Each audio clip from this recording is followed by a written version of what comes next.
lawyers have one big problem. They are basically the same as medical doctors.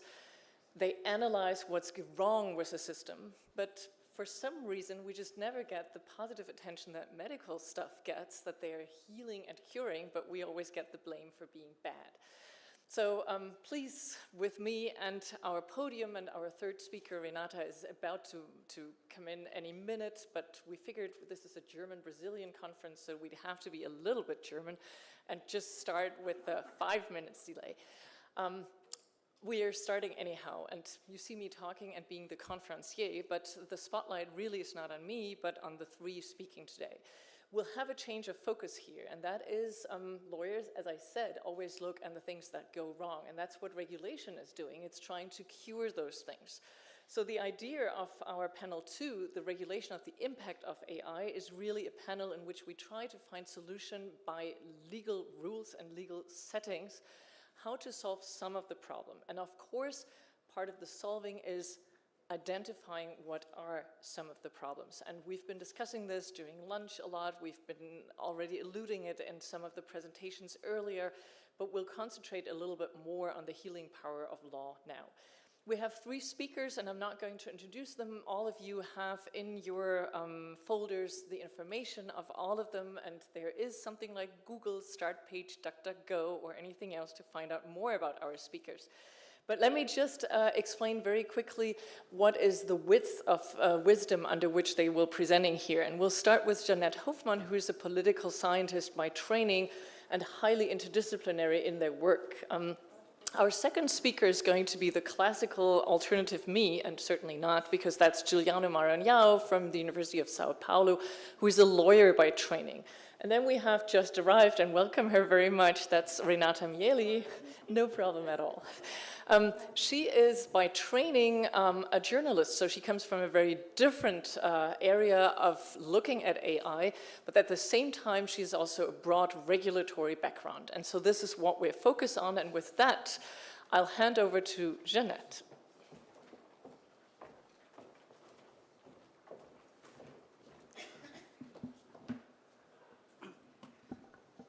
Yeah, as a matter of expectation management, I'm a political scientist, and that means I don't cure anything, neither in the way medical doctors cure nor the way lawyers try to find a constructive solution to an unsolvable problem. We don't do that. We just are critical about things. And the topic I'm critical about is the European AI Act. This talk is inspired by a workshop where I was last month, and one representative of a German NGO called Algorithm Watch said, we are actually quite happy with the AI Act because it tries to do preemptive governance. What we like, he said, is that instead of ex-post regulation, which waits for harms to occur, followed by years of battles in court during which the IT industry makes more money and sort of probably harms human rights even longer, preemptive governance tries to get ahead of the curve. And that made me think, and I wondered, first of all, what does it mean to get ahead of the AI curve? And also, whether the current state of preemptive governance is indeed a good reason to be happy about. Does the AI actually fulfill this expectation to be preemptive and prevent harm? I didn't quite know what I was getting into, but this is the first time I give this talk, so bear with me if it becomes awkward at some point. What I present today is the early stage of a paper that I want to write, and which tries to first broadly trace the evolution of EI's risk-based regulation, and second discusses how this approach of risk-based regulation is applied to AI, but also to the Digital Service Act, which regulates platforms and other digital regulation. So I started asking by what actually is risk? What does it mean to get ahead of the curve? What you see in the background is the exploding bottle of champagne. The guy, which we sort of got the definition of risk that is at least among economists and therefore also in the financial industry most common, Frank Knight, an American economist. He used this example of exploding champagne bottles because in the 18th century, when France started producing champagne, these bottles used to explode quite often. And that had to do with the fact that the quality of the bottles was so unreliable. And what often happened is that when one bottle exploded, it caused a chain reaction, and all the others exploded too. So this is an example. The risk of exploding champagne bottles is an example that Frank Knight used in his definition. So he said the exploding bottles of champagne was a contingent risk, the magnitude of which could be calculated through observation. Contingent risk is a risk that is not certain, but as Frank Knight observed, if the numerical probability of its occurrence is known. So if you have long enough observed exploding champagne bottles, you get an idea of how big the share of exploding bottles is.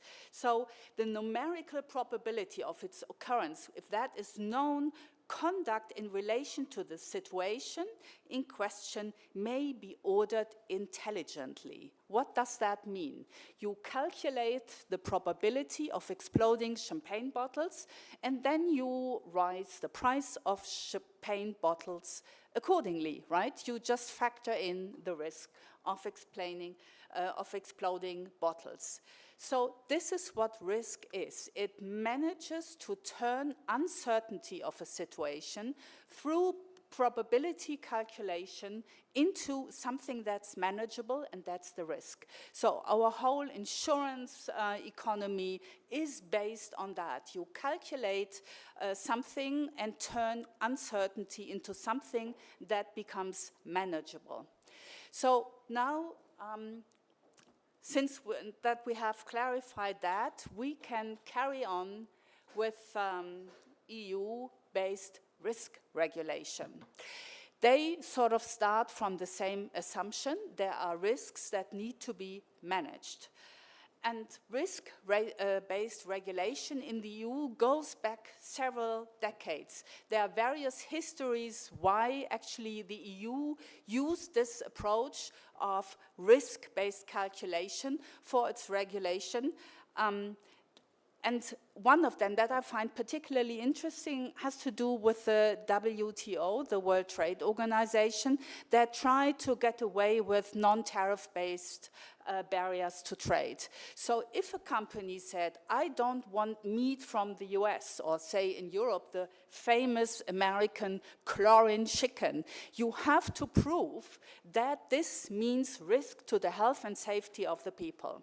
So that is one of the reasons why countries started to calculating the risk of tradable goods, and they wanted to do this well in order to justify barriers to trade.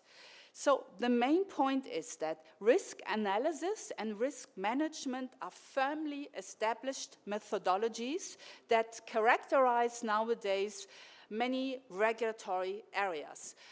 One of them, in the EU at least, is product safety. It's a sort of well-established methodology there. And one of the latest is the whole digital regulation. Many of these acts declare themselves as risk-based. a core element of risk analysis and risk management is the functional separation between analyzing a risk and managing the risks, meaning factoring in the risks and then balance the risk that has been calculated with other policy reasons like economic growth or other convenience factors that play a role. But these two processes in product safety regulation are always separated. There is one entity that wants to bring a product to market. They calculate the risk. They hand over their documentation of the risk to independent authorities, some public body that looks at the calculated risks, checks on it, and says then either, okay, you can market this, you get your license, or they say no. So these are independent activities in the established risk calculation. So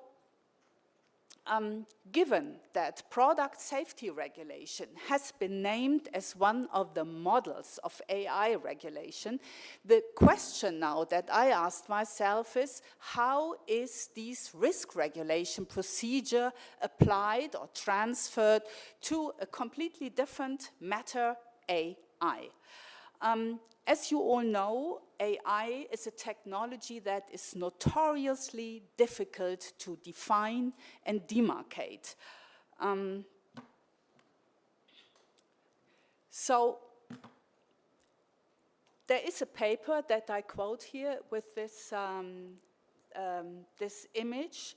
They speak of AI as a signaling term that suggests self-evidence where there is none, but rather a great diversity of meanings.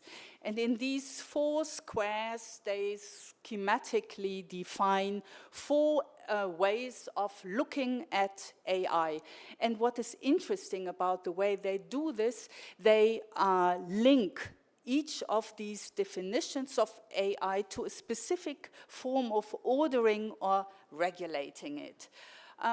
But as a general reminder, one should keep in mind that AI started in the 1950s as a marketing term, and it caused a lot of struggle and contention in the community that was busy with building machines that would simulate or even substitute human beings. And that contest between various communities never really died. So what these authors here claim is that there is a constant oscillation between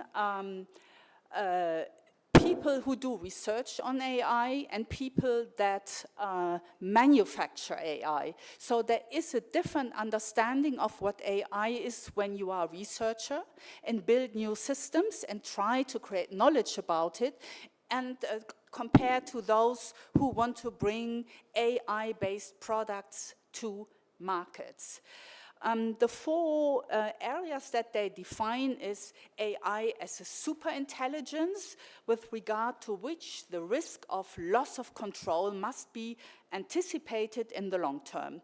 The second one is AI as a scientific discipline for which researchers must guarantee the short-term safety, robustness, fairness, explicability, etc. The third one that is, I think, right at the top of the east corner, AI as a social-technical system, the societal implications of which require an approach that goes beyond simple, non-binding ethical requirements. And the fourth one, that's the east one down, is AI as a techno-economic system that producers can put on the market after certifying it as compliant with regulatory requirements. So one does not need to agree with this way of dividing the different meanings. What matters is that it's still a very unstable thing. AI is something that empirically is changing all the time, and as these authors, I think, claim for good reasons, different approaches to AI still play a role, and they do not define on one system. And that is now interesting to take into account when we ask ourselves how the European Commission with the AI Act actually defines its object and its risks. Here you see various approaches from a regulatory perspective to actually define AI. As some of you may know, the first draft of the AI Act had part of its definition in the annex of the AI and not in the regulatory text itself. And why was that? The Commission wanted to keep the latitude, the freedom to change its definition without having to go through a legal procedure. And that had to do with the very fact that how you define AI defines at the same time the scope of the regulation. So from early on, the definition in the discussion about the AI Act was all the time contested, and there was a lot of haggling going on, both on the political level, but also between the IT sector and the European Commission. So the first proposal had part of it in the annex, and that then changed in the last version that became the law. Here the OECD had changed its own definition going back to 2019 and provided a new one, and as far as I know, also discussed this with the industry concerned, affected by the definition.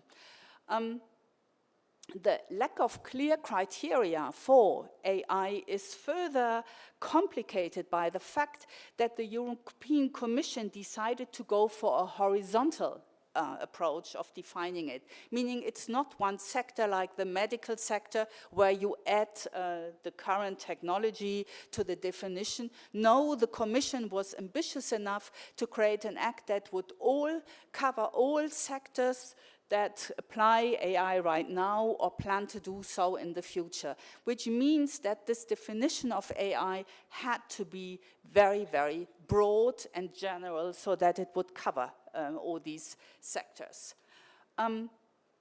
Now, what does that mean for the risks? The fact that we are dealing with a very fuzzy definition of AI that always risks to become outdated.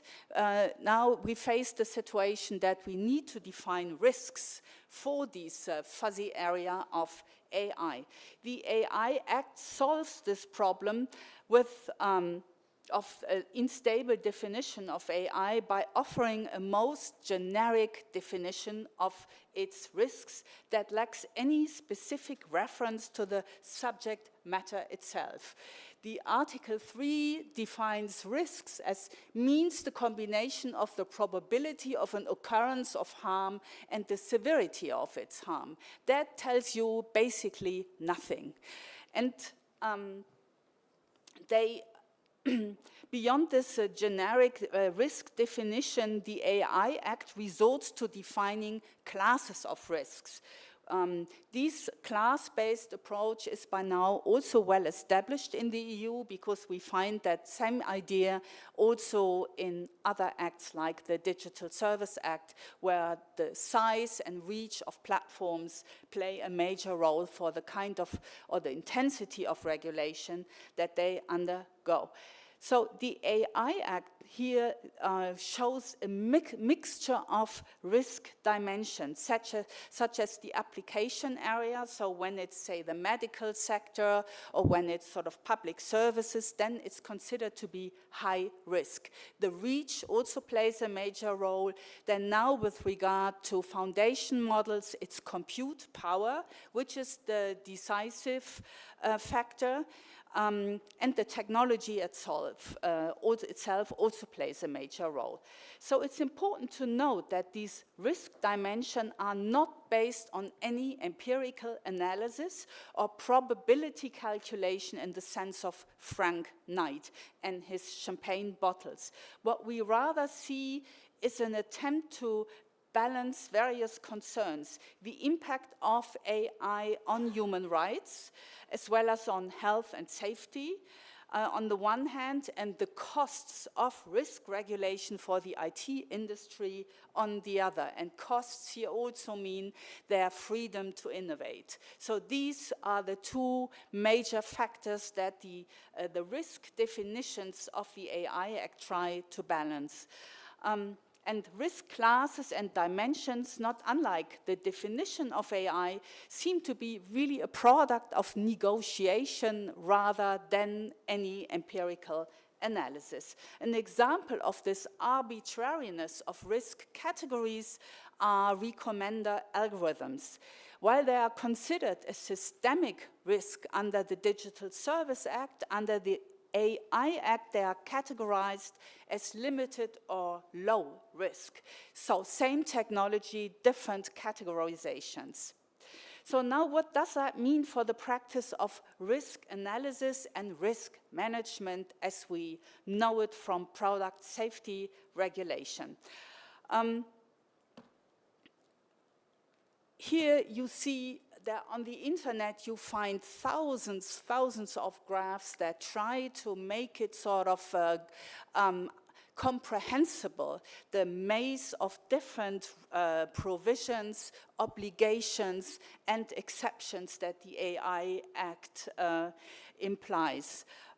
First of all, what we see here is that the formal distinction between risk analysis and risk management does not exist anymore. Both processes, the analysis and the balancing of non-risk related aspects, are delegated to the providers of AI systems.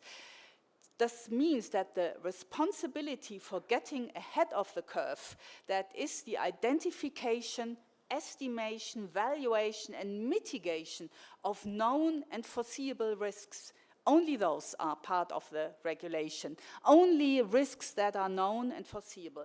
These risks, this responsibility lies completely with the private sector. So importantly, this also includes determining acceptability of risks, because the providers of high risks, they need to provide measures to make risks acceptable. But what exactly is acceptability of risks is also to be defined by the private sector.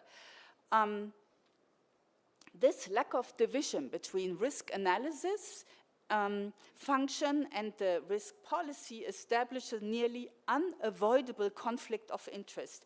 A conflict of interest between marketing AI products or services under conditions of global competition on the one hand, and that of preventing harm on the other, because the companies who want to place their stuff on the market are at the same time responsible for calculating the risk that they cause. Second, it's mainly the providers who are responsible for risk management. Providers in EU lingo means the people who develop AI. But all what happens down the line from the providers to users and users of users, we know, particularly foundation models, they undergo changes all the time depending on the use context. They have much less obligations here. So the EU seems to mean if they regulate the developers, it should be fine. So, interestingly, even before the AI Act was agreed upon, a market had already emerged that circles around all these obligations that AI providers need to fulfill. They advertised services for AI providers and promised them that they would do everything they have to fulfill the obligations of the AI Acts. And most of the companies involved in this are 4 global audit companies that sort of dominate the market. Among them, EY, KPMG, but also Deloitte. They offer ready-made solutions that promise to take care of all the paperwork, meaning dossiers, risk and conformity assessments that these companies need to deliver on an annual basis to the Commission. And while I was searching for what these companies offer, I came about a particularly interesting case. Here we see a company that promises to automate the whole process of compliance for companies developing AI. So AI to be used for complying with AI obligations. The compliance can be automated is telling because it supports the argument that outsourcing risk analysis and management to the private sector is likely to create what the legal scholar Ari Ezra Waldman has called symbolic structures of compliance. In other words, a proceduralization of law supposed to fill the void created by a lack of substantial definitions and provisions relating to AI and the risks. So instead of defining what is meant to be great harm, the whole process just gets proceduralized. Do I have time for? Oh yeah, that's fine. So I'm coming back to the question that I raised in my abstract. So what kind of image of AI does the AI Act create? I'm not good yet at answering these questions, but I would like to get back to that slide that I showed before from this article that differentiates between different meanings of AI. So with regard to the oscillation between manufacturing and researching AI that these authors observed, one may assume that the neglect of an independent risk analysis of AI implies that regulatory perspectives related to creating knowledge don't play a major role here. The authors also mentioned that the AI Act reflects only on one understanding of AI, namely that related to machine learning, which in the literature is known as the connectionist understanding of AI, while the symbolic approach to AI would be so broad that many algorithms that we don't associate today with AI would also be covered. So the AI Act would have had a scope so broad that nobody wanted such an understanding of AI to be involved in the AI Act. Here, that seems to confirm this link between regulatory concerns and specific definitions of AI. So, given what these authors found, the definition of AI that we see here is very much the southeast quadrant, which is the techno-economic understanding of AI, but not that of research. So, concluding remark, what I did not expect to find is that the AI as a risk-based approach is actually really mislabeling. It assumes something that it doesn't deliver, and that is risk-based regulation. It borrows semantically from product safety regulation, but operationally it reinterprets and waters down its provision to such an extent that uncertainty over the effects of AI are not turned into risks, as Frank Knight would suggest. Instead, the only uncertainty that gets certainly reduced thanks to the AI Act is that of AI providers who now see their liability risk reduced to a level that they may find it acceptable because they can operationalize and also outsource it to the big auditing firms. Thank you very much.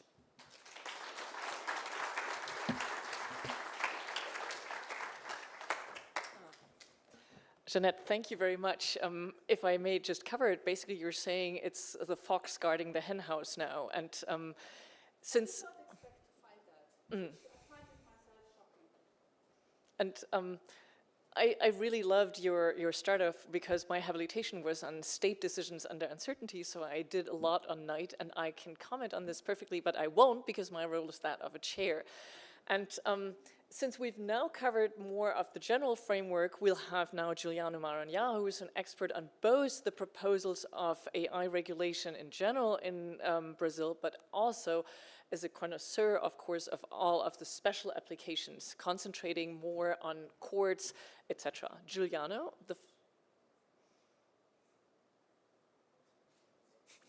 Giuliano, floor is yours.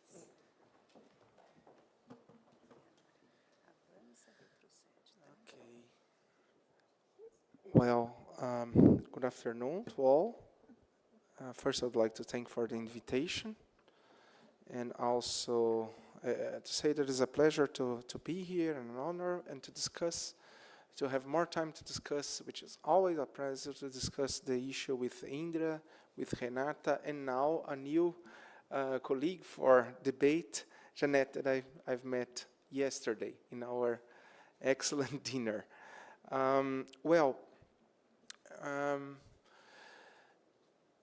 The ChatGPT was launched in, if I'm not mistaken, in December 22.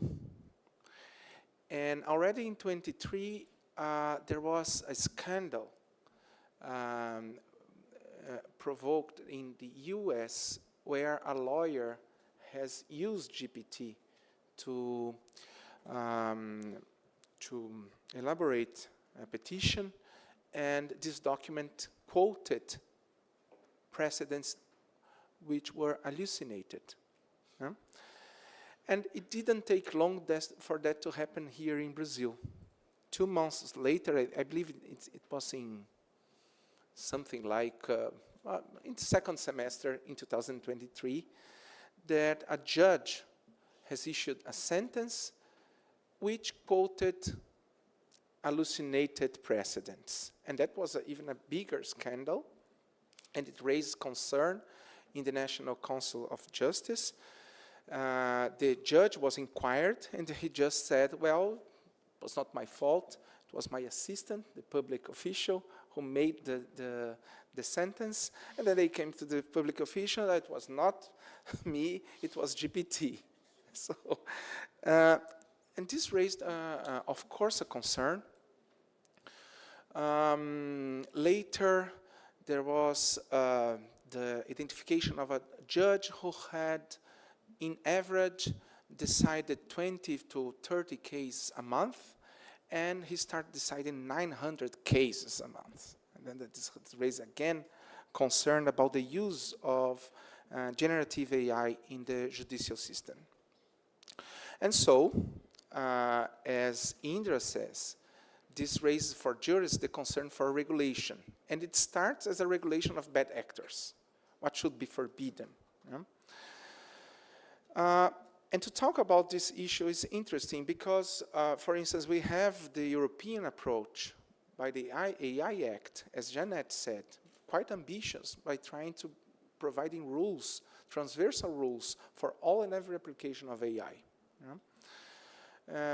In the United States, the approach is more sectorial, where regulatory agents are going to regulate. Renata is going to talk about our draft regulation. Sorry. That's not mine. About the Brazilian draft regulation, which began quite similar to the European AI Act, and now is moving more to a sectorial approach. But talking about sectorial approaches, we have already regulation in Brazil in force. There is a regulation by the central bank regarding credit scoring and systems for AI to reducing risks of credit. There is a regulation by the National Agency of Health regulation regarding software as a medical device, which includes AI. And there is the pioneer regulation by the judicial system. Around 2020, if I'm not mistaken, the National Council of Justice have already regulated AI, the traditional AI systems. And the main idea was to create a department which would receive all the systems applied in the tribunals in Brazil would be registered in this department, and this department would make an analysis by trying to check if there were synergies that could be used by other courts, and also if there were concerns regarding discrimination, accuracy, and etc.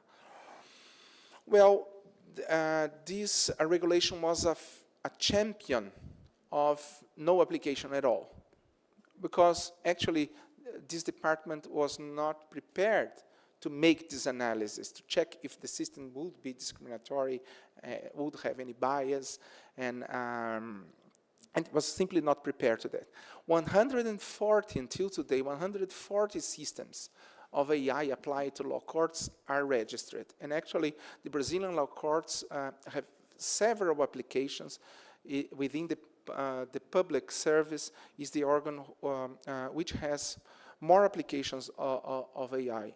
You know, it's really advanced. The market of law text and legal text in Brazil is advanced. So this is a market that raises concerns that should be regulated, but also that should be stimulated to provide advancements and provide the benefits that AI brings. Well, after this scandal, the Brazilian National Council of Justice created a committee, to update the regulation, the previous regulation of AI, to include generative AI. They have met for 2 or 3 months. This was in 2024, the beginning of 2024. And then, after some discussion, they have requested some members of the academy to join the commission to help on the discussion. And I was one of them, and in the first meeting, the judges were discussing that it was dangerous, that this application, that judges are using GPT for doing this, for doing that, and this should be forbidden, this is a problem. And they were mentioning several facts about the use of generative AI in law courts. And then I asked, well, do you have, in which document have you this information? I would like to have access to. And they said, no, this is a colleague of mine said that his official has done that, he hasn't told, that he has used GPT and etc. and etc. And I said, well, since you are willing to regulate the impacts of generative AI in law courts, wouldn't it be interesting to have a more precise idea or a better idea on how is generative AI being used within the judicial system by judges and also by public officials? I said, well, that may be a good idea. So that was, and they accepted my proposal to make a study, a research, to check what are the main uses, for which purposes, which systems are used, what are the difficulties, what are the judges intending to with AI, and mainly questions, information about how transparent this use is in the judicial system. And this was then, they have attributed me some researchers of the National Council of Justice, and I could lead a research. And then I'm going to present the research on which the regulation was based. The regulation was launched last month. Last month, if I'm not mistaken, it was published. We providing some solutions to problems that appeared in this research, and also on a research, because they were also saying that this system, there are systems that are highly that present a high risk and etc. But they didn't have an evaluation of the 140 systems that were registered already in the judiciary. They had no analysis at all, since this department didn't work, on whether these systems were risky or not. Neither that. So another study, I'm not going to present this one, but another study was made to evaluate how risky the systems that were already deployed, not generative AI, which risk they represented. And this was the base for the regulation. Particularly, I enjoyed a lot being part of this group, because there was this was a regulation based on evidences in the first place. There were opportunities for public debate of a first draft, and then there was analysis of the proposals of the first draft, and everything is documented in the website of the National Council of Justice, including this research, which is published in the website. And since now with AI, language is not anymore a barrier, you can access and translate and check the content. So I'm going to highlight some aspects which I think are quite interesting. Well, first of all, the goal was to understand how how generative AI was being used, for what purposes, what are the difficulties, and transparency mainly. We made a list of questions for all the judges and public officials, and those who participated, who answered these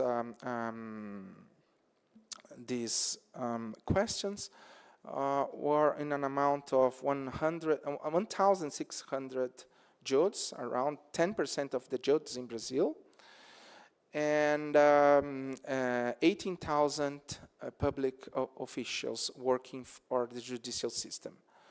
It was a very representative set of respondents, but what is important is that their profile, the profile of the respondents, matched quite closely the profile of the judicial system in general. So it was a very interesting and valid sample to investigate and to review how generative AI is being used. So about the results. First of all, this was impressive.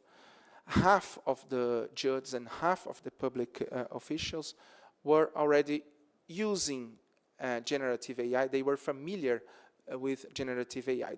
That doesn't mean that they were using in their professional activities, but they were familiar with that. Most of them, actually, the other one here, just say the other figure shows that the frequency is not very high, but around 30% use these systems with some frequency. And most of the uses are private, although some courts have hired GPT or Copilot for official use within the judiciary. Most of the use, 99%, are private use. That means judges use GPT in their own interface, in their own computer, produce material, and then transfer to the court's interface and the court system. And this was one of the questions in the regulation. Should we forbid private use because there are these risks of hallucination, risks that officials bring confidential content to feed prompts? There were these concerns also. So this wasn't relevant information. I will I skip this one. Professional use, and this was an interesting information also. So half of the judges didn't know anything about generative AI. Half were using it. And from this half, 30% were using generative AI within their professional activities. That means producing documents and contents with generative AI. So what kind, in our opinion, that was significant, very significant, because 15% of Brazilian judges and public officials were using generative AI in their professional tasks. From those who didn't use, they have a strong belief that generative AI is helpful, 80%. And this means if it's not used by half soon, this tool is going to be used by all. From the types of use, one of our concerns was if the judges were using GPT as a search engine for precedents. And there was a significant amount of use in this respect. Most of users were actually adequate by making summaries of documents, make first proposals for composition of sentences, which were later revised. But there was this concern about the use as a research engine for precedents, which is not a problem in itself, but it may be a problem if the content is not revised. So there is not a training in a policy for the governance of the use of the tool.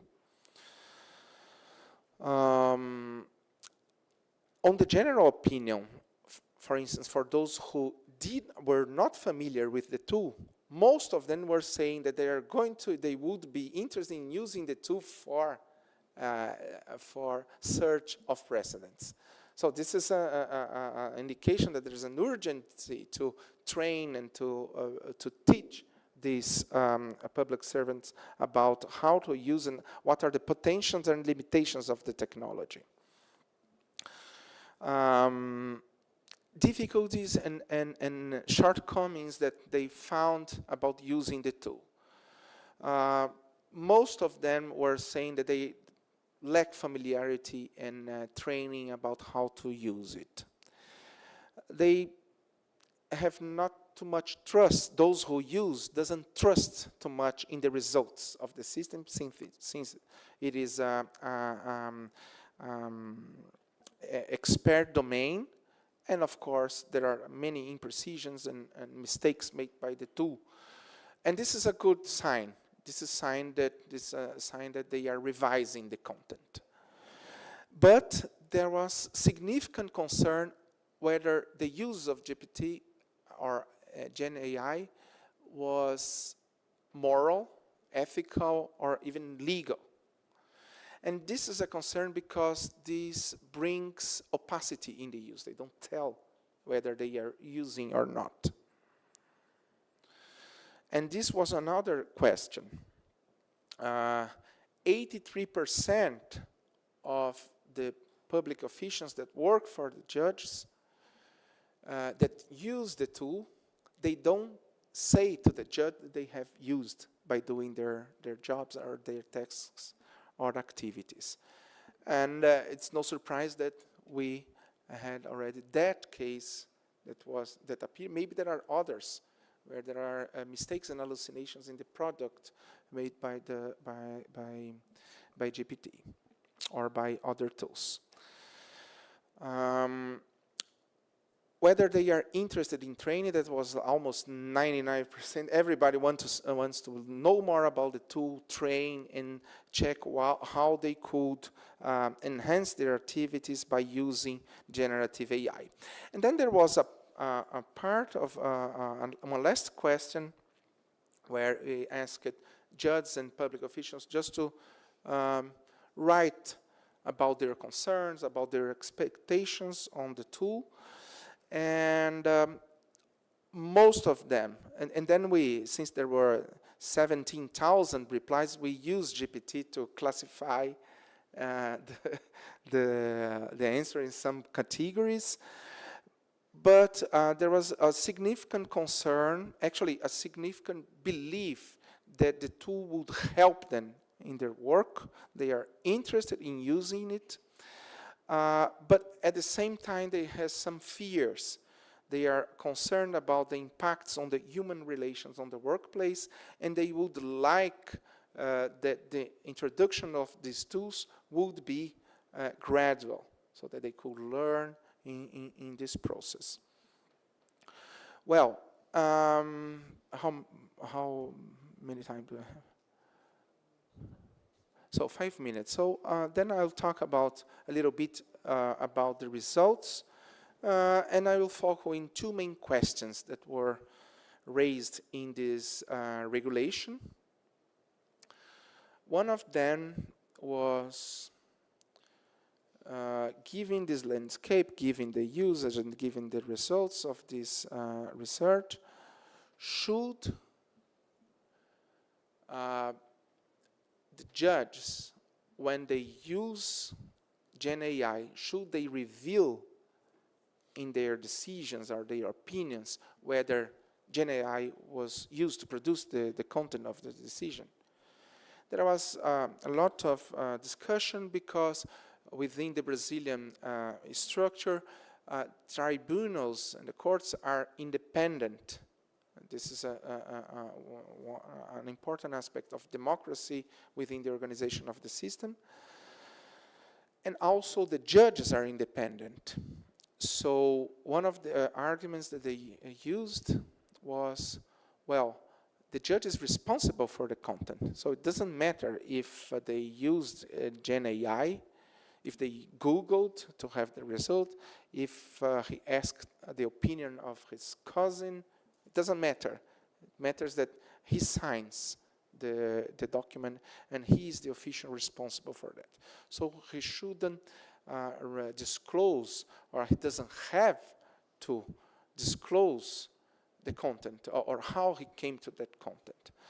But there were other arguments regarding it. There is a recommendation by UNESCO that the courts, in a document regarding use of AI in courts, that it should be disclosed. Another question is, if we are going to disclose, what should be disclosed? Only that Gen AI was used, is that enough? Or the excerpt that was produced by Gen AI should be disclosed?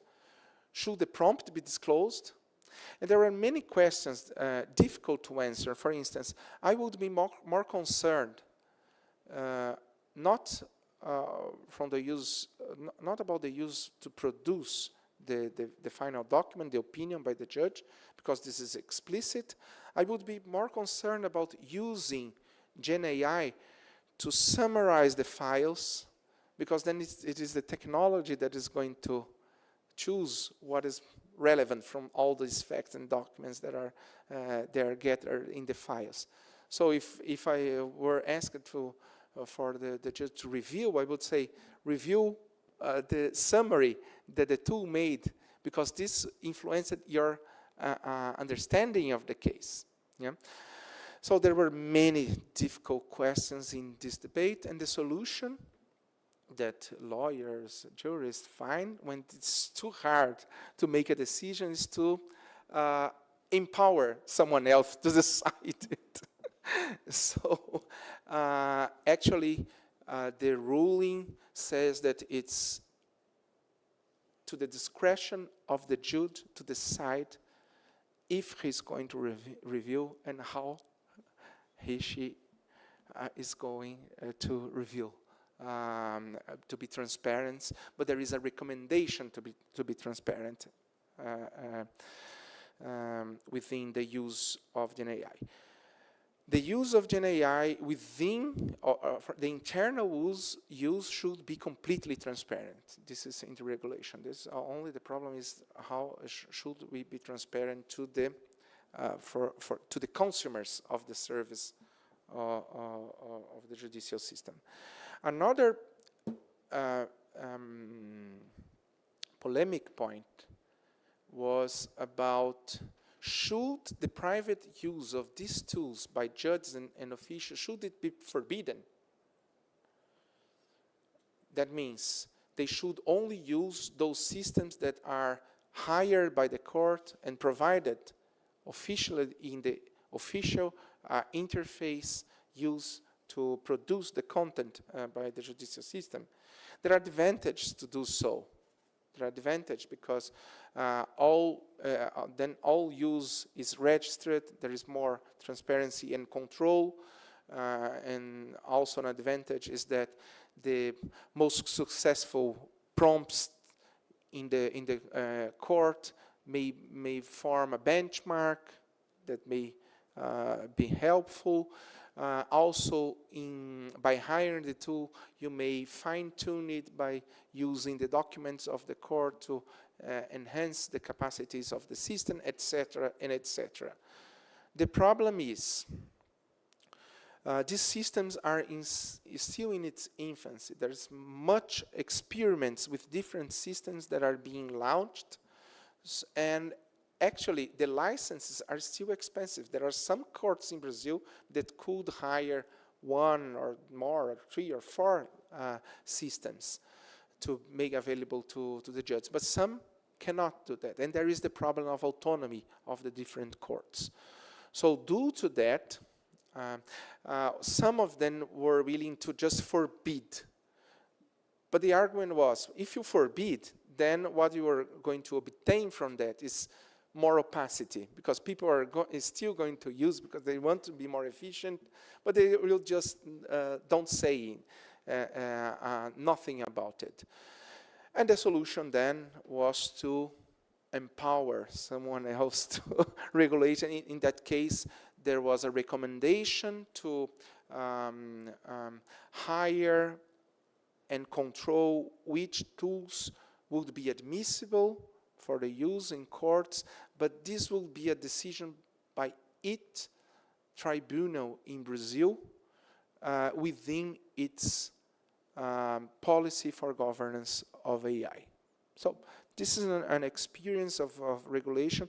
I believe it was successful. Not that I agree with everything. It was part of the committee. I gave my opinions, but of course, many disagreed, but the important point is that it was a very careful and democratic process where research was the base for the regulation. There were opportunities for discussion. All the discussions in working groups are documented, and all the analysis in the public hearing about the first draft is also documented. So this came to a result that was carefully regulated. In the report, we also have made the analysis of other experience of regulation of use of Gen AI in courts, and actually it was quite superficial. It's just a guideline, and I didn't see this experience of regulation in other countries. So it's an interesting example to even to be studied. Okay. But thank you.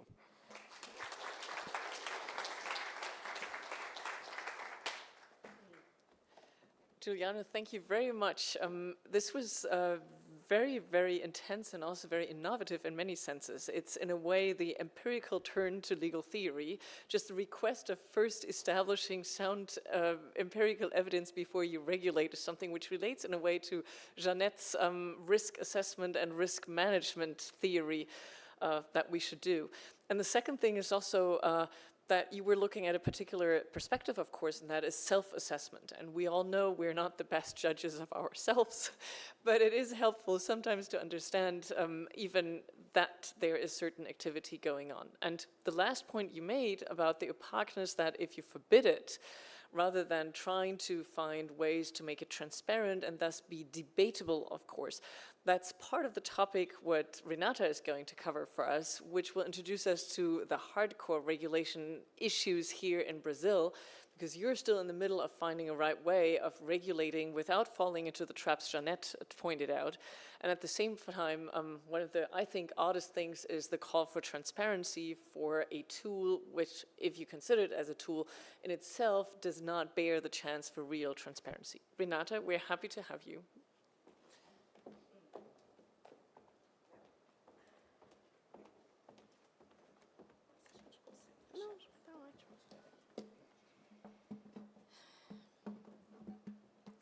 Well, good afternoon. Thank you very much for the invitation, for being here. It's an honor to speak with you about a very, very complex issue. I don't have a presentation because I don't like to talk with presentations in Portuguese.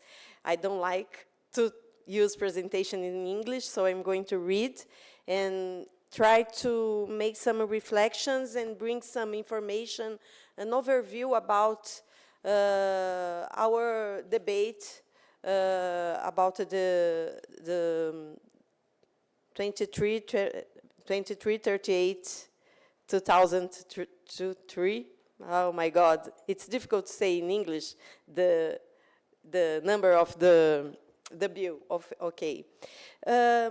First of all, I would like to make a reflection, a very brief reflection, about how our society are facing a disruptive transformation driven by the rapid development of complex field of human knowledge, because AI is not only a tool, it's a field of knowledge, and that's artificial intelligence. And we have specialists, the people who make this development take place, the computer science, the engineers, and all the specialists, and we have all the society. And the society follows this development whether through news or by using ChatGPT or Gemini or other tools that are already available for them, both with enthusiasm and skepticism. Once again, I think we are witnessing what we might call the divide between apocalyptic and integrated perspectives on AI. Remember our studios' perspectives. And undoubtedly, this divide is also reflecting the different views on AI regulation initiatives emerging around the world. Besides the different views, I believe we have reached the stage where most of society now agrees on the need for some form of regulation of AI. That said, I would argue that this is where the consensus ends. From that point, questions of what to regulate, how regulated, and by whom spark intense debate grounded in very different points of view. I'd like to share my starting point that we are indeed facing tremendous benefits and possibilities with AI, but yet, so far, there are no guarantees that these benefits and possibilities will be shared equitably across society, and this is a problem to be addressed. And at the same time, we are also facing significant risks, biases, and how to deal with biases that bring us new biases, deep fakes, the challenges regarding information integrity, or some examples that Juliano just bring to us with hallucinations on judgment processes. Risks which could be amplified if human agency over the systems is not strengthened. The Bill 2338/2023, in debate now, tries to build a responsible development and governance of artificial intelligences. On December, Brazil's Senate approved the substitute report of the bill, and now the text will be discussed on the deputy chambers. This legislation represents a profound debate within civil society, academia, private sector, and government to regulate AI based on democratic values. I will bring some highlights about key aspects of the proposal in debate that make it both timely and transformative. Our perspective is that regulations goes side by side with foster innovation and align with a sovereignty perspective. Well, the first point I want to highlight on the bill is that the proposal brings us with a regulatory roadmap to guide the regulatory processes anchored in ethical parameters based on threefold foundations. The regulation of risk, like AI Act, but not identical approach. The protection of the fundamental rights, and the promotion of responsible innovation. So we have three main lines on the bill: risks, protection of fundamental rights, and promotion of responsible innovation. The proposal clearly classifies AI systems according to their degree of risks, ranging from unacceptable to high and low risks, and attaches corresponding obligations for each category.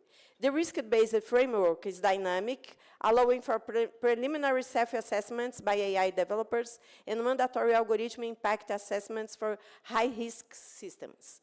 These assessments aim to anticipate potential violations of rights, propose mitigation strategies, and ensure transparency across the AI life cycle. Although one of the three poles of the Brazilian proposal is based on risk classification, the obligations, procedures, and the regulatory structure are quite different from the AI Act. But risk regulation does not stand alone on our proposal. The bill places the dignity of the human person at the center of all AI applications. It enshrines a robust set of fundamental rights, such as the right to information, the right to privacy and data protection, and protection from abusive and unlawful discrimination. For systems used with vulnerable populations, including children, for example, the law mandates accessibility, plain language communication, and transparency tailored to their cognitive capacities. Equally important is the bill's commitment to responsible innovation.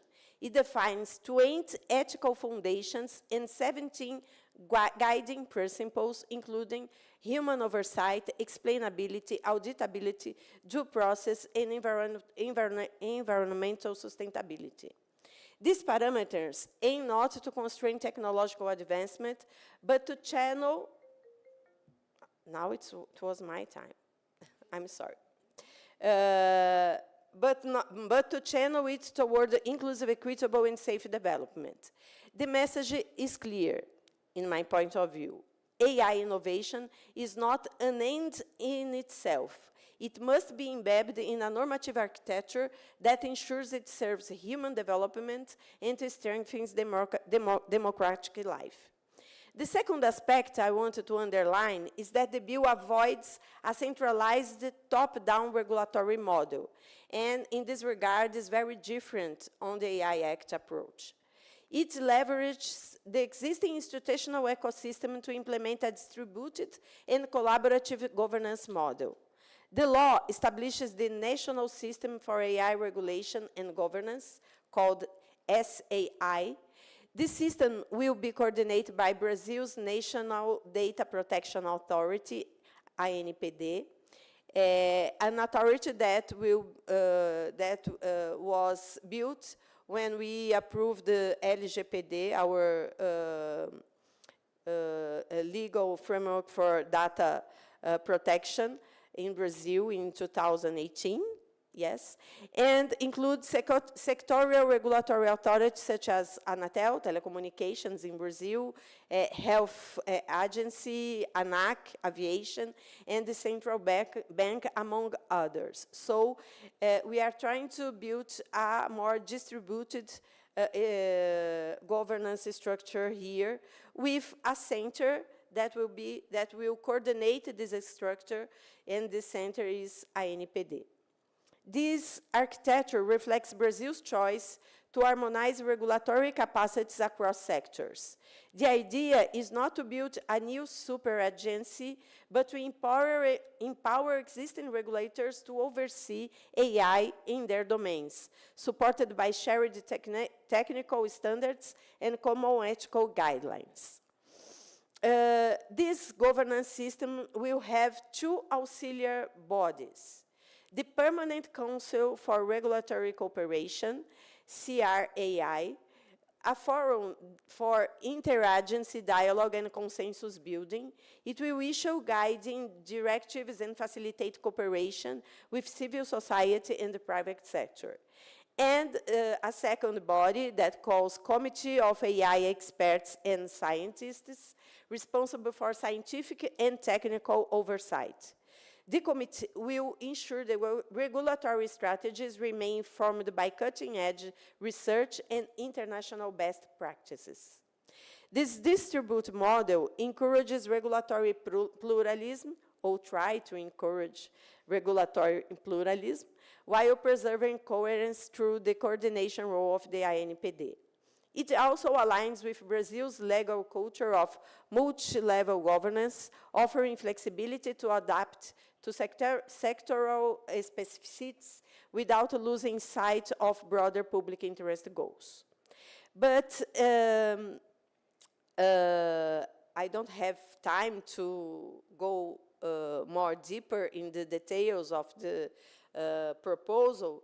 But in terms of structure and themes that are covered by the bill, I have three alerts to point. First one is the labor protections. Initial drafts propose worker participation in AI impact assessments and safeguards against mass layoffs. Well, in Brazil, we are seeing this very much, and there are some polls that says in some 5-10 years we are having a very huge loss of employments because of the substitution with AI.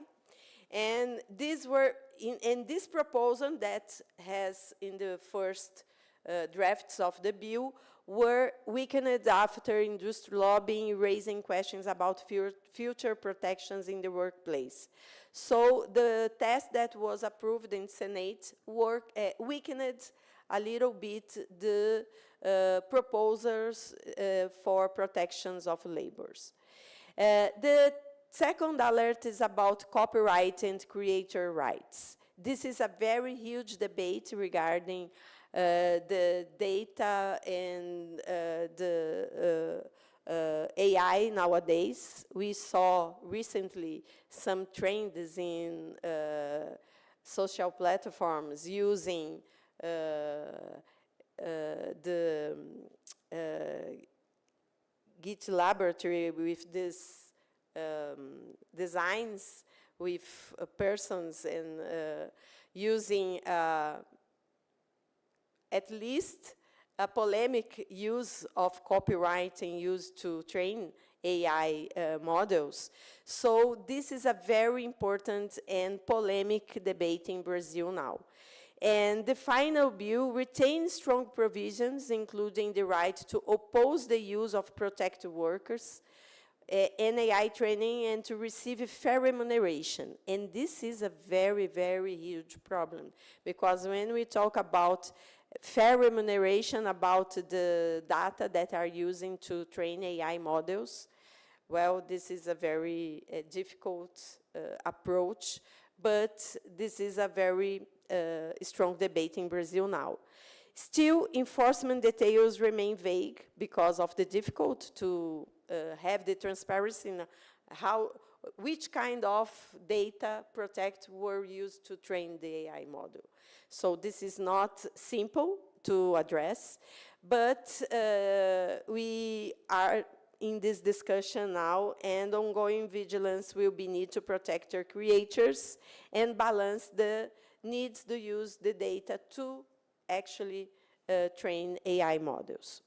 And the third alert is about the transparency and implementation of the obligations present on the proposal. As we look, we have significant challenges. What does meaningful transparency actually mean? Especially with generative or black box systems, as called. How to achieve this kind of meaningful transparency.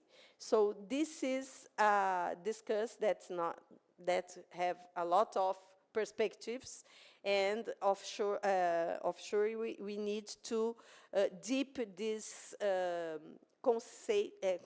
concept on the bill to avoid judicial insecurity and difficult to implementation the bill. Regarding transparency, we have another problem or issue or alert as how can we ensure regulators and the small developers having the tools and capacity to comply with the obligations of the bill? This is a very important question. We cannot see everybody as the same condition to comply. We have OpenAI and we have the startups. How can we build a balanced and equitable approach to everybody can comply in this perspective? And how do we balance commercial secrecy with the public's right to contest algorithm decision? Because every time we talk about transparency, we face the challenge because the private sector said, no, I can't transparency, I can't give you some more details because this is a secret or a commercial secret or protected by rights. Well, addressing these issues, we need to also discuss investment, cooperation, and research. And in this aspect, investment, cooperation, and research, I have a third perspective that I want to share with you, that we are trying to build a strategic perspective for Brazil in this regard. The bill is closely aligned with broader public policy initiatives in Brazil. Most notably, it complements and strengthens the Brazilian Artificial Intelligence Plan, PEBIA, a national plan launched last July to guide AI development with a focus on ethics, inclusion, and sustainability, a plan called AI for the Good of All. Whereas the PEBIA, our Brazilian plan on AI, lays out strategic goals for AI research, infrastructure, education, capacity building, and entrepreneurship, the AI bill provides the legal scaffolding to ensure those goals are pursued in a way that protects public values. The bill operationalizes many of the PEBIA's principles, including transparency, fairness, accountability, and the inclusion of underrepresented groups in AI development and governance. Furthermore, this law positions Brazil as a leader in the Global South. It brings legal certainty to both domestic and international stakeholders while reforming Brazil's commitment to multilateralism and open democratic technology governance.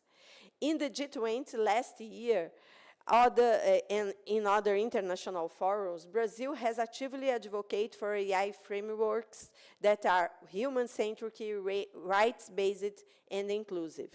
These legislations and the public policies that we are building in Brazil regarding AI provides or tries to provide, because it's a new field, we are trying to achieve this goal, to provide a concrete national example of how such frameworks can be implemented through democratic deliberation and stakeholder engagement.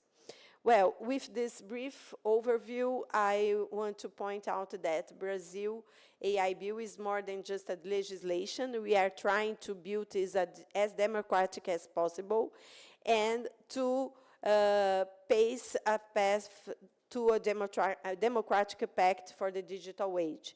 It protects people's rights, it builds trust in AI system, and this is very important. We need society to trust in this AI system, and it enables a collaborative regulatory ecosystems. Thank you very much, and look forward for our discussion. Thank you.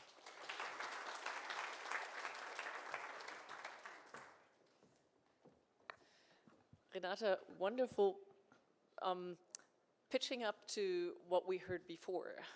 You basically pointed out what Giuliano said, that if we don't really know what we substantially want, we try to do it procedurally. So we're just creating a lot of paperwork and a lot of to-dos and everything, and this is what Jeanette basically pointed out. It's something which enables the big companies to deal with it, but small companies just basically leave the market, and that's maybe something we want, because big companies are sometimes easier to control, sometimes they're not. We have a perfect podium. I would just like to point that out. I didn't have to call on any of them, but they all were actively within time, which means we really have those 30 minutes that the program assigns us for discussion. And I'm pretty sure that among a group of audience where not everybody is a lawyer, I know, there might also be some questions purely of understanding. What's the design really like? What are the duties or so? Please, so I would encourage you not only to make use of the expertise which is here in their particular perspective, which they presented here, but also if you have general questions on the regulations, feel free to ask. And with that, if you give us a hand, then we'll have two wonderful people who will walk around and have an eye out already. And the first one is here, please. Congratulations for presentations. I have a question. European Union Act, Chapter 6, Article 57, introduce and encourage a sandbox regulatory for AI. My question is there a sandbox regulatory for AI in Germany today?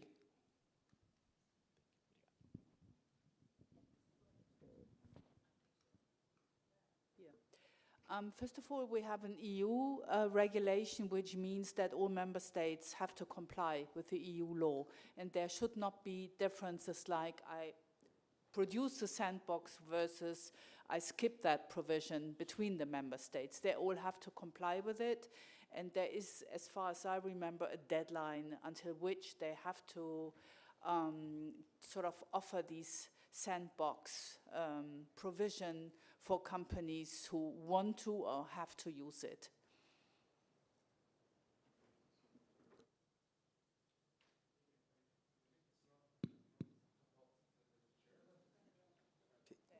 Okay, well, there are some initiatives in Europe. There is an organization, I'm not sure about the name, it's Euros AI Sandbox, something like that. There is now led by Antonino Rotolo from the University of Bologna, and they are trying to build some criteria that are uniform so that the European countries, the member states, can then deploy sandbox within each jurisdiction. The National Data Protection Authority in Brazil also is promoting a sandbox. Actually, they have opened a bid for proposals, and the University of São Paulo was chosen. Because I have proposed the project to structure the sandbox on AI here in Brazil. And we are in connection with Antonino Rotolo in order to develop some structure that is somehow, and to the extent that it's possible, to be in line with the organization of these sandboxes in Europe.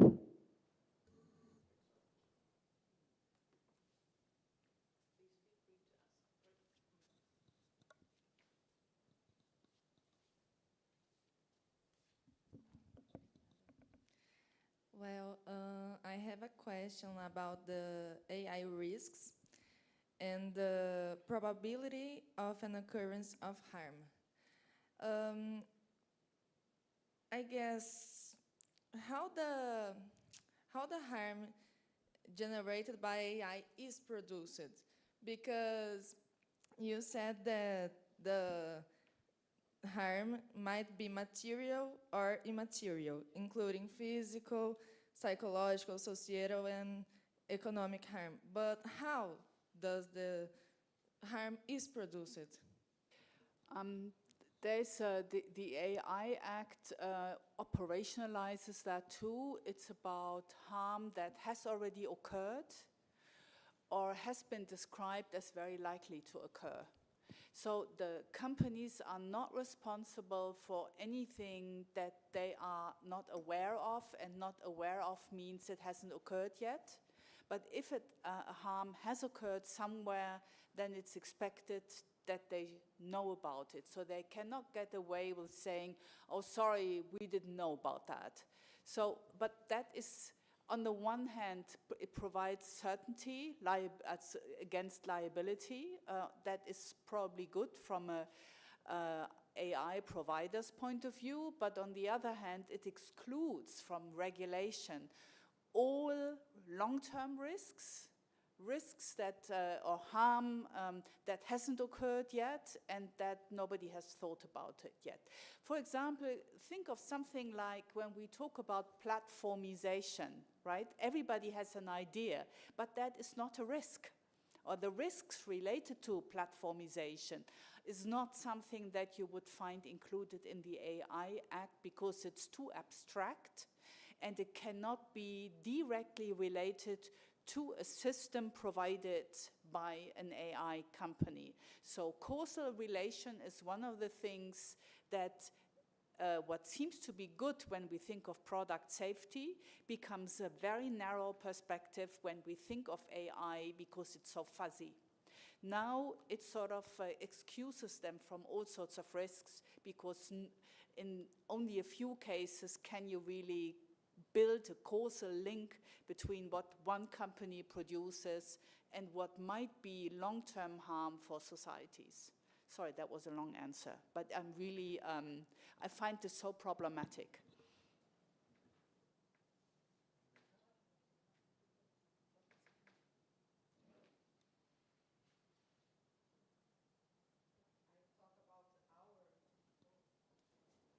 Well, in the Brazilian proposal, we have a ex ante, ex post approach. In terms of harm, for example, the systems which will be classified as excessive risks will be prohibited to be launched, like automatized weapons. So we are not wait for the harm to occur. We are avoiding the harm to occur, prohibiting the use of this kind of system. But this is, and this is me saying, it's not in the bill, it's some reflection. When we are developing I think in the university or in the private sector, a system to deliver food. We don't think about somebody can think that, well, I can use this system to put an app on this and kill people. So this is difficult because we cannot advance the harm in every situation. That's why the Brazilian approach is more flexible, because the authority, once the system launched, will evaluate it in time to time to trying to determine that the system is continual risk, high risk or low risk. So the discussion, the debate about harm is very difficult, I think. Just make a complementation from the legal perspective. The solution, as it stands in the Brazilian regulation, is to use the general regulation on the liability civil code and also consumer protection code. That means, so okay, it should be solved, the problem. But actually, for instance, if you take the consumer protection, you have protection in relation to a defective product. And there's a difference when we talk about products in general and about AI as a product, because AI is an agent that presents some behavior. When is some behavior defective? For instance, an autonomous vehicle that provokes an accident, what's the standard to compare? Would a human avoid the accident? So if the human would not avoid it, it's not defective, otherwise it's defective. What's the criteria? Or AI systems are developed to an ideal of behavior. So we are not going to compare to humans, but with a standard of the industry in AI. And what is this standard? These problems are going to appear. For instance, a defective product, you have the idea of a defective product is a product that has a defective component. But what is the defective component of a trained system? Is something, some aspect of the training procedures? If we have a recall, what is the recall like? A recall of the defective component, or we have to retrain the system?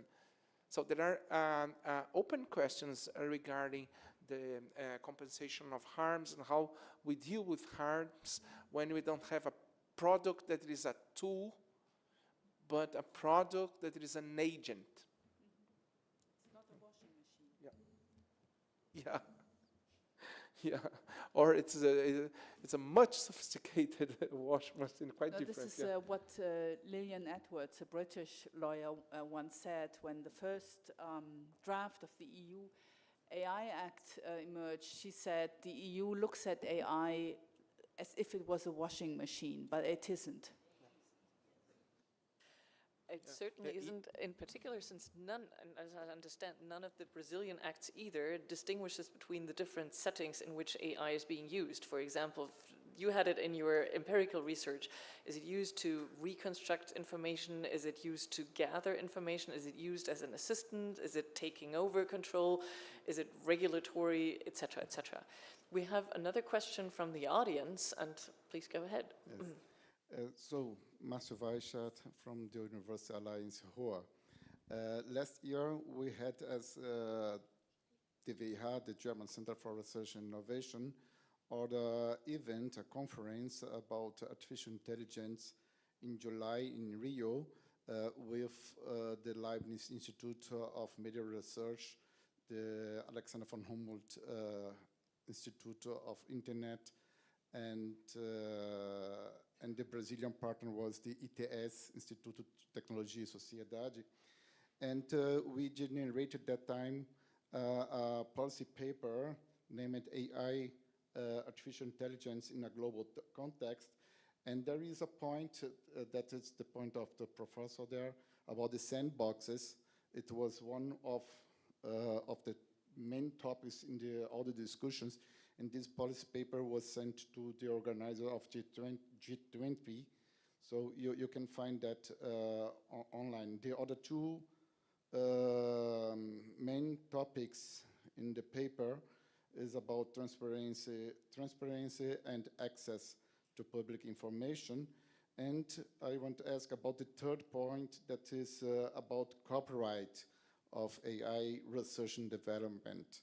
And yes, I want to hear from you about this topic, copyright, that I think that is very interesting, very polemic as well. I think it's questions that all three of us have an individual perspective. So if all three of you would like to answer. Well, may I start? Well, first of all, regarding sandbox, the project's called, the European one is EU Regulatory Sandbox for AI, EUSAIR. If you write EUSAIR project in Google, you'll have access to the web page. Well, regarding copyright, the Brazilian draft has very innovative ambitions and probably not very careful proposal. You know, I'm critic about it, because it takes already a stand to a subject which is quite polemic about two aspects regarding copyright.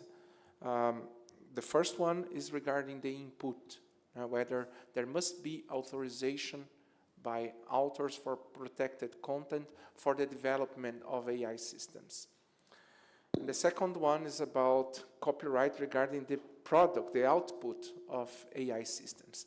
Regarding the first issue, the draft already regulates that there is a violation of copyright.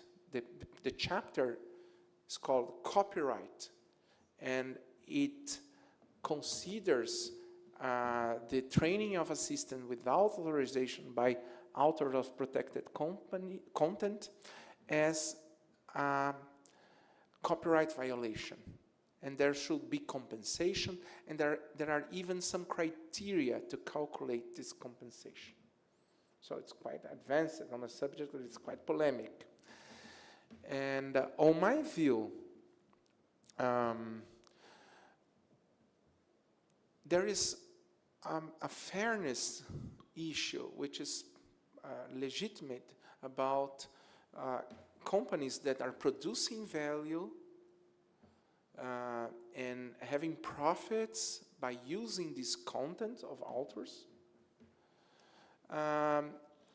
and a fairness issue regarding should these authors not have some part, since they are part of the production or the development of this tool.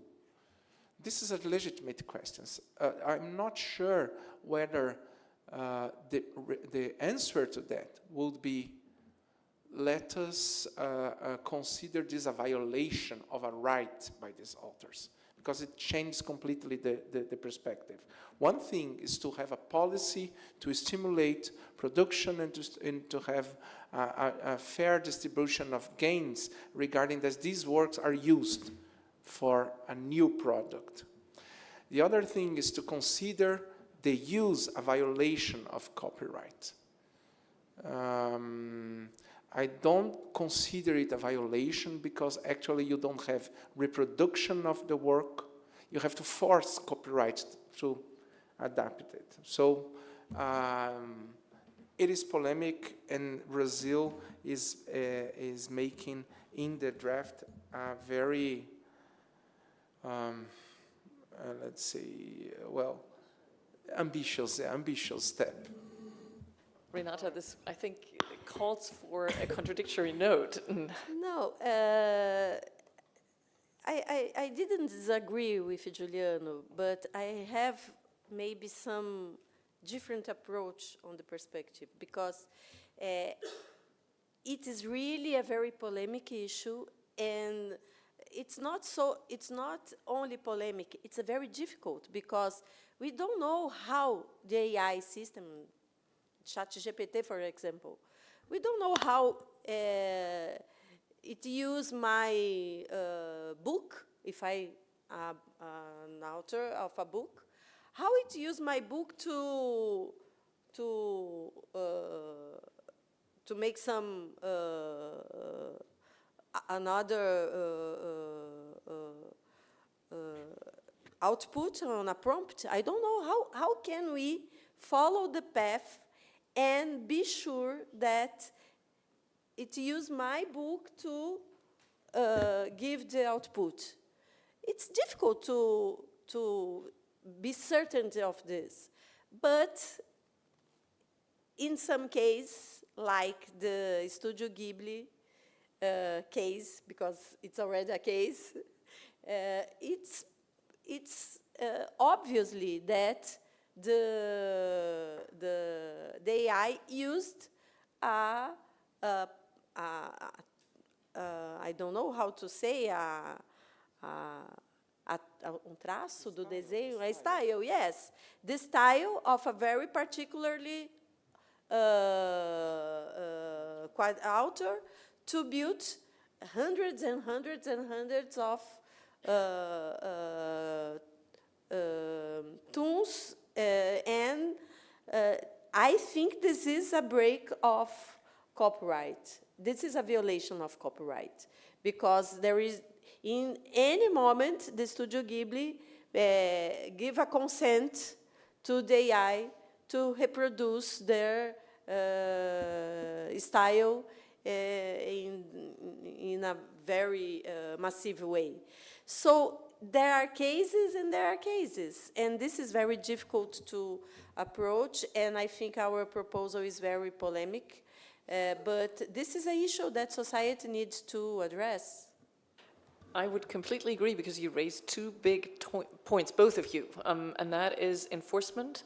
So if you have a right which is not being enforced, which is the problem with any data going into AI models, how do you take them in, how do you take them out, is what both of you raised. And the second part is, of course, how much of a right do you attribute to certain parts of the process of producing a particular result. And as always, if lawyers come to an end, we look for different disciplines. If they come up with an intuitive or non-intuitive but smart solution. So Jeanette, do you have something for us?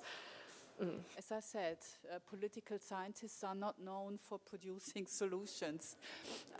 But I have to admit that I'm trying hard to get you there. My heartbeat always goes faster when copyright is discussed.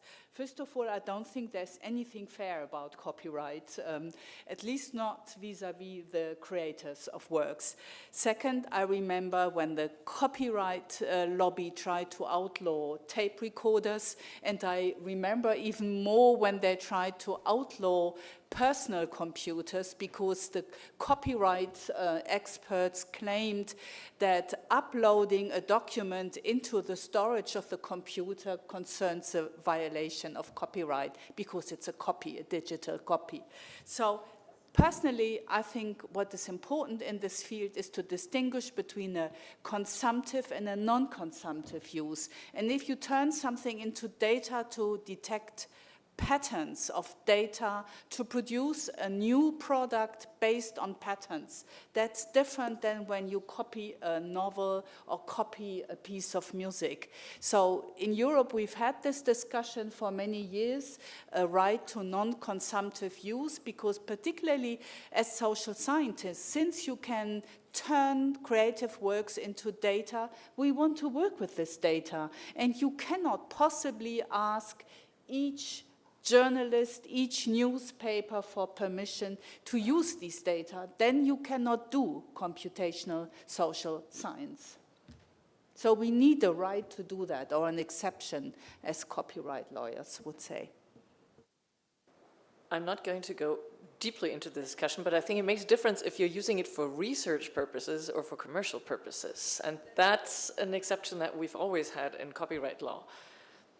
And there have been, as far as I see, two more people raising hands. So one already has the microphone and the other would be next. And in order to allow, because there are more coming up now, to have everybody be able to ask their questions and our podium to answer, I would ask the two of you to ask your questions, and then I'll pass the answers to you, okay?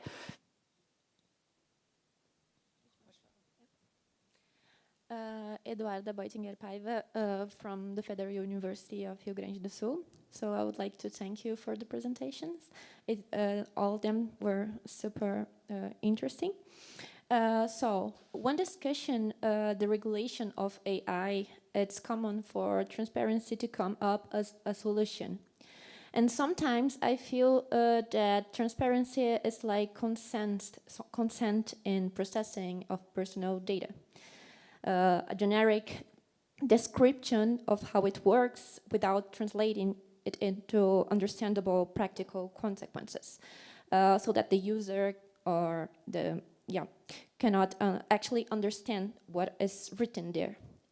So I would like to ask you, to what extent do you think that transparency could be more performative mechanism of legitimation than an effective tool for individual control and protection? Thank you. Actually, she made a question that I was having in my head too, about like the protection of the personal data, but also the management of this data. We know that like many sensitive data might be collected for the medical purpose, especially for training. So how this data would be managed and put in safety if have some leaking of the data, how that could be used for harm. And my second question, I'm from the basic science field, especially in my biomedical science. So I saw a lot of similarities with like judges and the court staff using ChatGPT or generative AI for create summaries or create texting or even interpretation of data. So many hallucinating papers has been released too. And my question would be, how could enjoy your, in this case for Juliano, your research, and what could be learned in your research for a law system that could be applied in science too, that could be useful? Okay, that's quite a lot of things to answer. So I'd propose Jeanette first, maybe, and then Juliana. Nothing? Okay, then. Just a word about transparency. I think it's a very important tool for individuals to understand what they are doing, but this is not the main goal of the transparency. I think the transparency is a very important tool to developments, to government, to the technical community, and the governance structure to understand or try to understand. I always use try before because I don't know, it's so new, everything so new. But the transparency for me, it's have more collective and public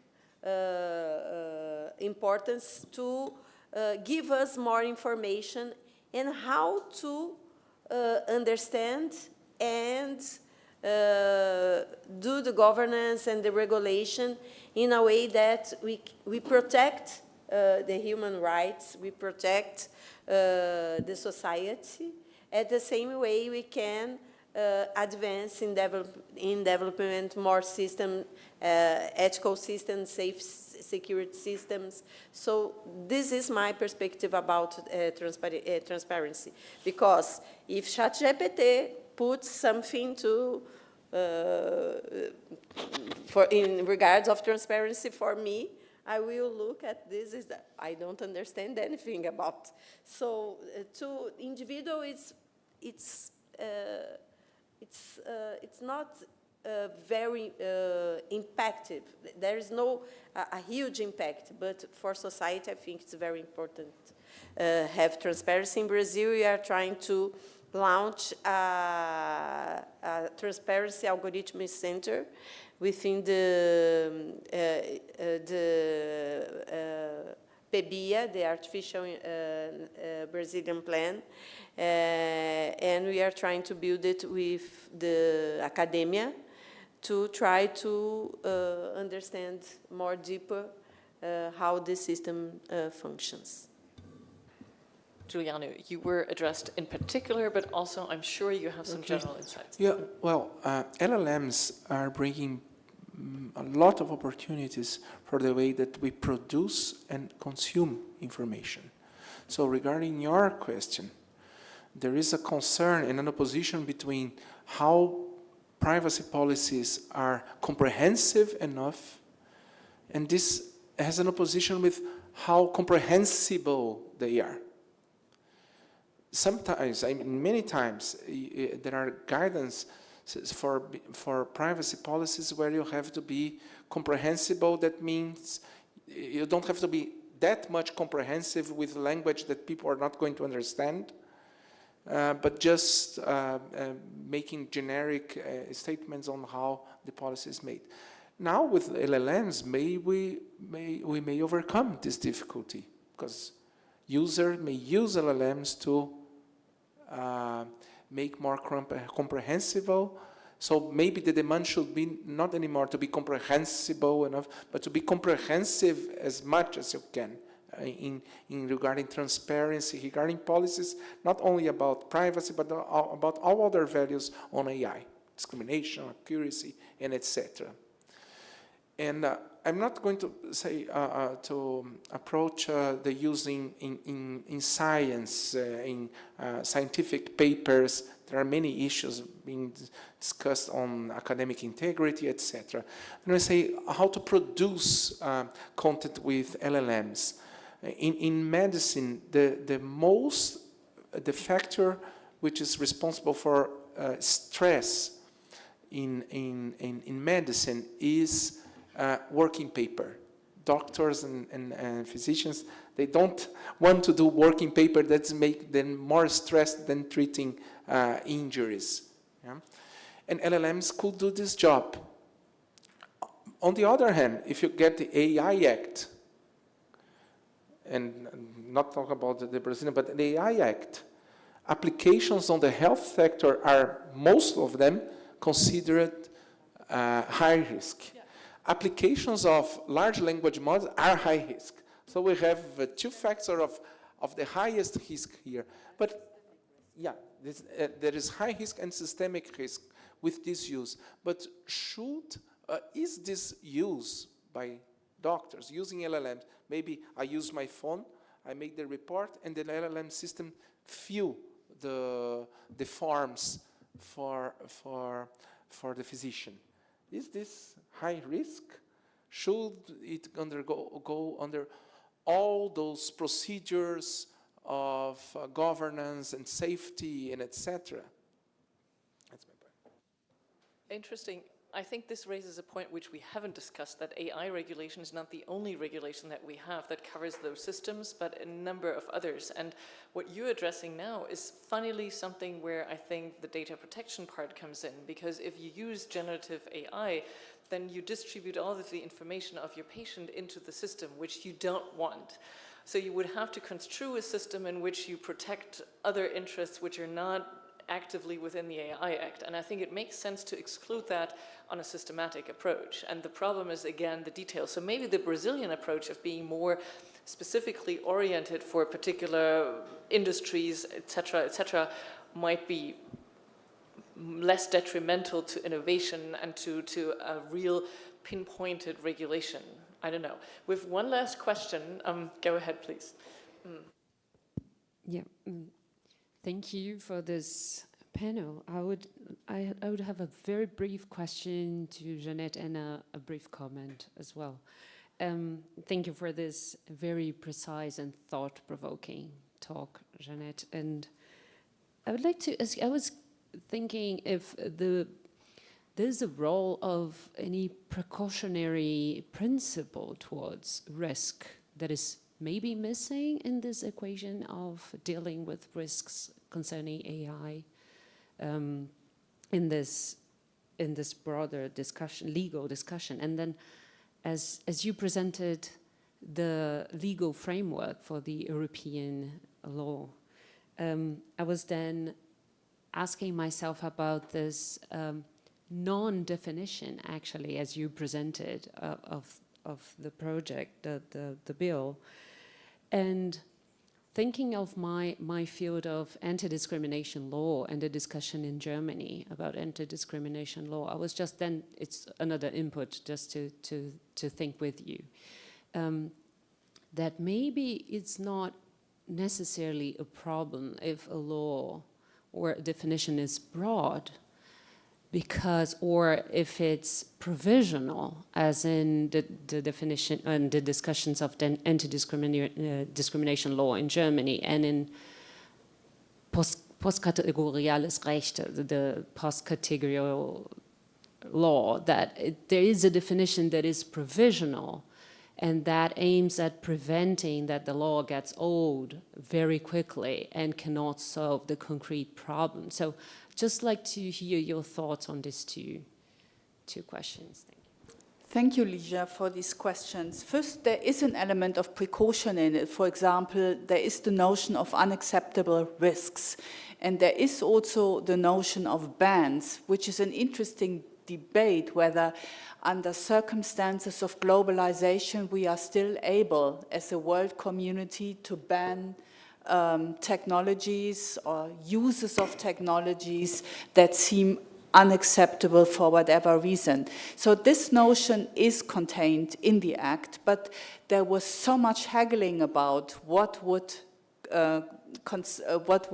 constitute an unacceptable risk that now it's nearly unreadable, right? There was this idea of real-time face recognition, for example, which is partly banned, but not when it concerns security, national security, etc. So it's boiled down to something that becomes nearly meaningless. But the idea exists, and of course, it can always be added. So you have the framework, and the Commission has the right to add bans or sort of define something as unacceptable. And that concerns your second point. So if there are broad terminology, the question is always who benefits from it. You know, it translates into power, but of whom?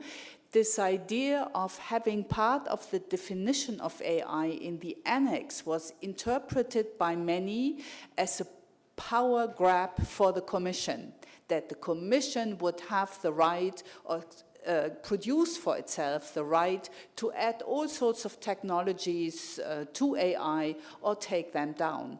And that in a sort of highly political environment, there is no neutral way of broad definitions, because it can always be used in favor or to the detriment of certain either vulnerable communities or weaker parties in this arena of negotiations. Sorry. Thank you very much, all of you on the panel, but I would also like to use the opportunity as part of the organizational committee to thank all of those who helped us set together such an expert panel as this one, as the one before, as inviting and being able to have the Leibniz lecture from Elizabeth Andre and to have tomorrow an equally challenging session. So now we're all reclining for a little bit of coffee and tea. Our speakers are still going to be around, so if you have questions you didn't want to ask in the auditorium, I'm sure they're more than eager to discuss this, and they will probably discuss it among themselves following here.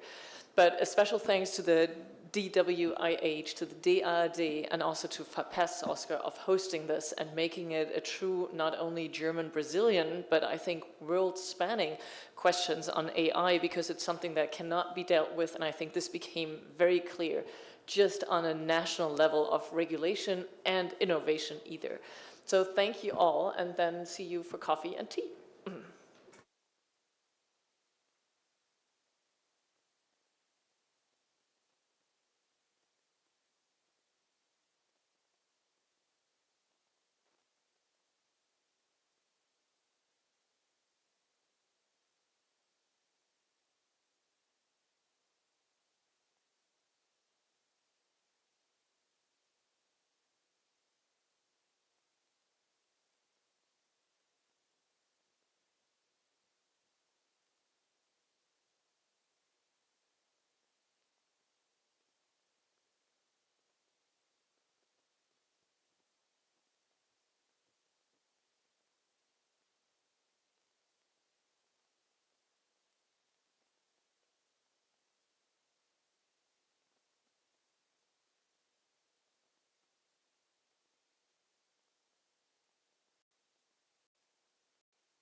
So we are starting now the last session for today, which is called a special session on funding opportunities.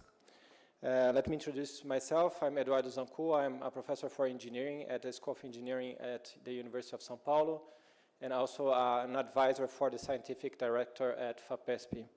And it's my pleasure to moderate this session.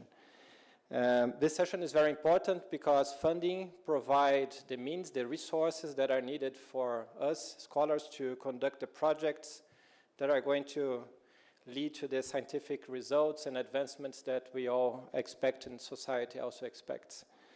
We'll have in this session the aim to answer the question, what are the instruments, the mechanisms that are in place, that exist already, that can be used to foster research in collaboration between Germany and Brazil, and in particular the state of São Paulo.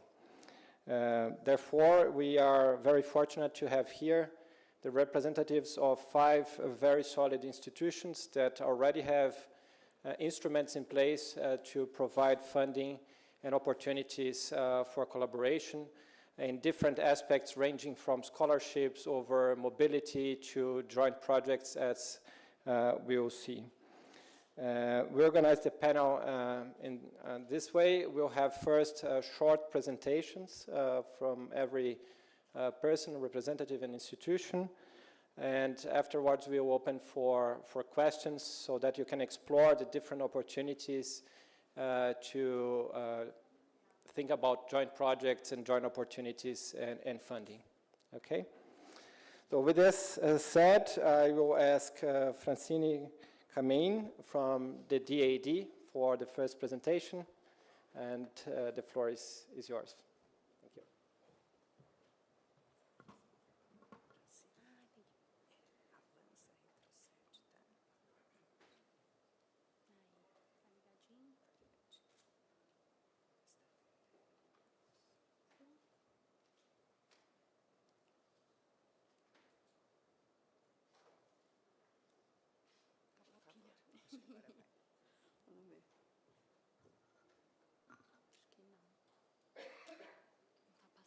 Ele tá meio fraquinho, parece. Mas dá pra passar aqui, não dá? Tá. Ah, então tá bom. Acho que vou ver se tem que trocar pilha. Sim, tá, obrigada. Good afternoon, everybody. My name is Francine Camein. I work here in São Paulo for the DAD, together with my colleagues Christina and Silke inside the German Science and Innovation House, the VIH, as you all know. So I will go straight to the programs, the funding programs that we have, especially in this area of artificial intelligence, because we have other programs, but today is a very brief presentation, so I will go straight to the main programs and then to specifically artificial intelligence.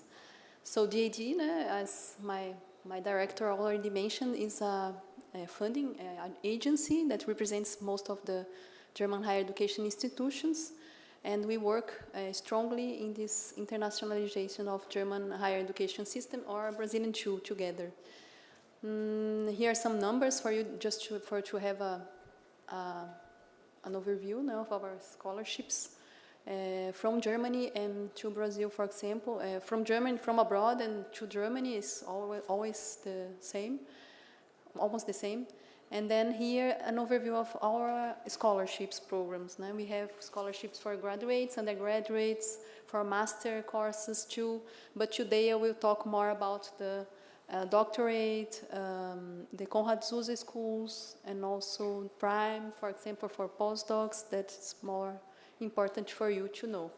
If you want to take a look, you can access our website, our Brazilian website. Some opportunities for foreigners or for other nationals are also available in our database that is in the end of the presentation, so you will get all of that in the end.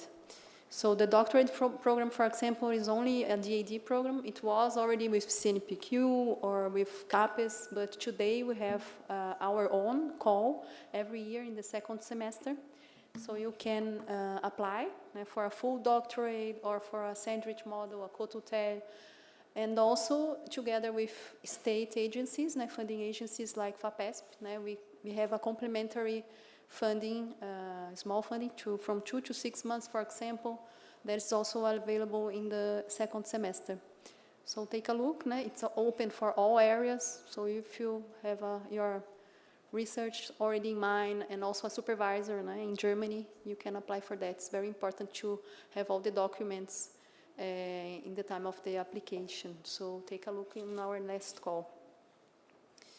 The PRIME program is for postdocs, so if you have an invitation to a position in Germany, that's for you.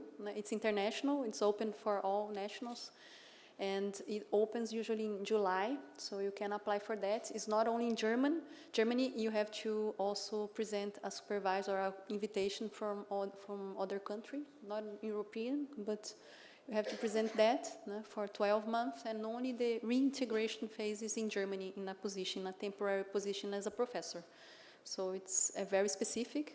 You can take a look, and a lot of German universities offer some guidance and consulting for this program. There are already Brazilians that got it twice, so there's a chance.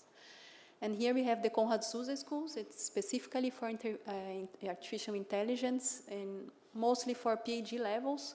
It's a doctorate schools. It's something special for the German system, doctorate schools. And they are consortia of several universities in Germany. They are very interdisciplinary too. They are not only specifically in the technical areas, so you can take a look in each one because they have already funding, and they can open positions or scholarships or opportunities for you. So you have to take a look in each one and check if it's something available that suits your profile. So this networking tour is very new, and it's open until May 20. So it's it's right now, but you can also take a look if you are looking for networking, for colleagues there that also work with the same thematic as you. So this NetAI, it's a network that already exists, but you can also find another partner there and work together maybe. And for that, JD offers a research stays up to 3 months, and it's open for postdocs or for PhD students. So you can take a look. It's until May 20, so very, very fast to get in contact. And here you have more information about the German research system. All institutions, no university or universities that offer positions or events or something that may be relevant for your area. So you can also take a look in this campaign. And here are other, this funding guide, for example, I was talking about, this last one. You can find opportunities for other nationals too, not only Brazilians, so just take a look at that. And also GET, GEPRIS also offer opportunities, positions at a PhD or postdoc level. But Christina maybe will talk about more later, so you will have other information about that. And here are our contacts, our main contacts here in São Paulo or in Rio. We have online consultations every week, every Wednesday, if you want. We can talk more closely about all these programs. Thank you.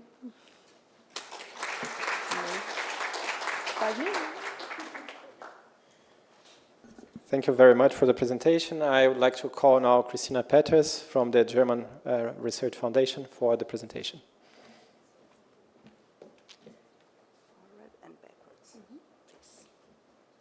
Okay, thank you, Eduardo. So I will very shortly talk about the German Research Foundation, and I would like to introduce you very briefly to the DFG, which is, and this is maybe the key message for this first slide, one of the main third-party funding organizations in Germany. So most of the third-party funding that universities in Germany receive comes from the DFG. For the Brazilians here, the DFG is like the CNPq in Germany, or like the FAPESP in Germany. Also, and I think this is an important difference to FAPESP, for example, we focus on funding basic research. And what I also like to stress always is that we are a self-governing organization, so we are independent. We are not resorting at a ministry in Germany. And this defines mainly the key principles by which we do choose projects that researchers submit to the DFG. So we work very much according to a bottom-up principle. This means that the researchers can choose on which topics they want to do research on. I said we fund curiosity-driven research, and we do support very much international collaboration in the project. So more or less 20% of the projects that the DFG funds yearly have international collaboration, and you can have international collaboration in every funding line at the DFG. And to support that internationally, we have a network of international offices. One of them is located here in São Paulo. This is an office which is responsible for the whole region of Latin America. You have a QR code here, and please, I invite you to reach out to us if you have any further question on collaborating with Germany. This is just some numbers. I don't want to bore you because you saw a lot of slides today, but this is just demonstrating that the funding of the DFG is very evenly distributed according to the different areas. So you can see we do fund not only life sciences very much, but also humanities and social sciences, and this only shows that it's really up to the researchers to choose the topics they want to do research on. Well, this is again on the funding principles. I already said that. One thing is important to stress here maybe, this is that we normally work according to the standing open procedure methodic. So we are open, we do not work with deadlines. But we do it a little bit differently when it comes to international collaboration. When it comes to international collaboration, we oftentimes stick to what our partners do. So then we oftentimes use calls with deadlines. We work with thematic calls. And we also do that, and now I come to explaining what is really interesting for you. We also do that with our partners here in Brazil. And as you can see here on this map, our main partners in Brazil are CAPES, CinePQ, and here São Paulo, FAPESP. We also have collaborations with FAPERJ and FAPEMIC, which are the funding agencies in the states of Rio de Janeiro and Minas Gerais, so they are also very important for third-party funding of research. And let's have a very quick look on the most commonly used funding programs and international collaboration by the DFG. Firstly, and this is a very nice program that we have and that researchers from Germany can apply to at any time. This is a typical seed money funding, so the initiation of international collaborations for 12 months, where you can choose from having workshop with partners abroad, or you can receive researchers from international partner country, or you can also do a guest visit. You can combine the three, and you can apply to this very rapidly. It's, I would say, a low-hanging fruit, or at least lower hanging than a research grant, which is already the next step, and then you should already have an established contact to a partner, and then you can apply to a research grant for up to 3 years, and we can co-finance these research grant program together with our partners, and we do that most frequently with FAPESP together, because we have a standing open procedure program together with them, and you can submit projects to both of us at any time of the year. I will explain this later a little bit further. And what is also interesting for those that already have long-term and very established collaborations, you can also apply to funding lines such as international research training groups. These are academic formats for the joint training of PhD students on a joint research topic, and also research units. And also these we can co-fund together with FAPESP. We already did that in the past, so we have done that successfully. There is a real experience from that, and this is very nice, and we are also happy to see that there is a lot of potential and even as proposals being submitted to us. So let's come to this collaboration with FAPESP, which is most important to the DFG. You can access the guidelines on DFG website and on FAPESP website. I will leave that here because I'm a little bit running out of time. But basically what I already said, depending on how your contact is already established with a partner, you can either collaborate in a research grant and a bilateral collaborative project, and from there you can choose many different modules, at least on DFG side, but also on FAPESP side. They are backing it with the auxilio regular, which I think the Paulistas here might know.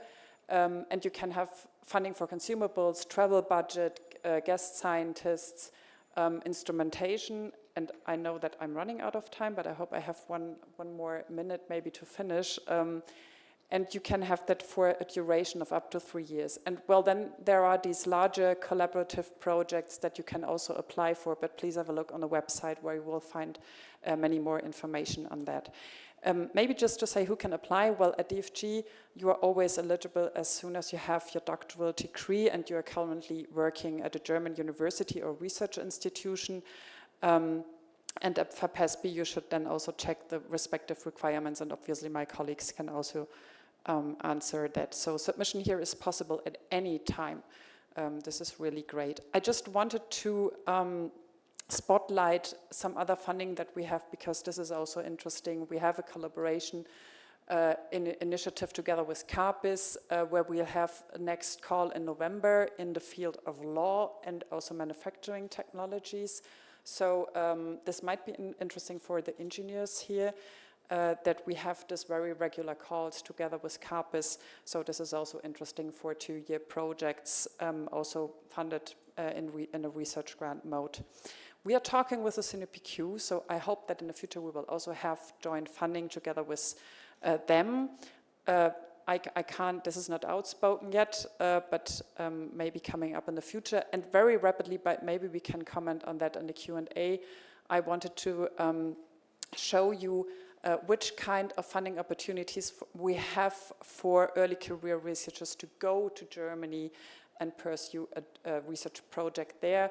There are different opportunities. One of the most important is a so-called Walter Benjamin program, through which you can, in a very early phase, rightly after your PhD, have a 2 years funding for a postdoc and become independent, more independent in your research. Then there is the temporary position, which is something where you can submit a proposal to DFG to have your own salary funded to be working then at a university or research institution in Germany. This is also very interesting. We had already Brazilians who did that successfully.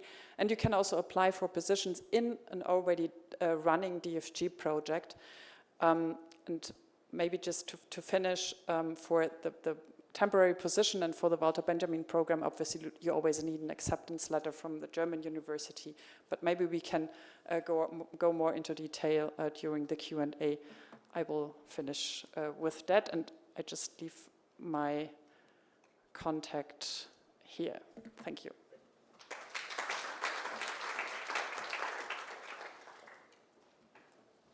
Thank you, Christina, for the very detailed presentation. And I would like to call Juliana Pérez, Professor Juliana Pérez, who is ambassador for the Alexander von Humboldt Foundation here in Brazil.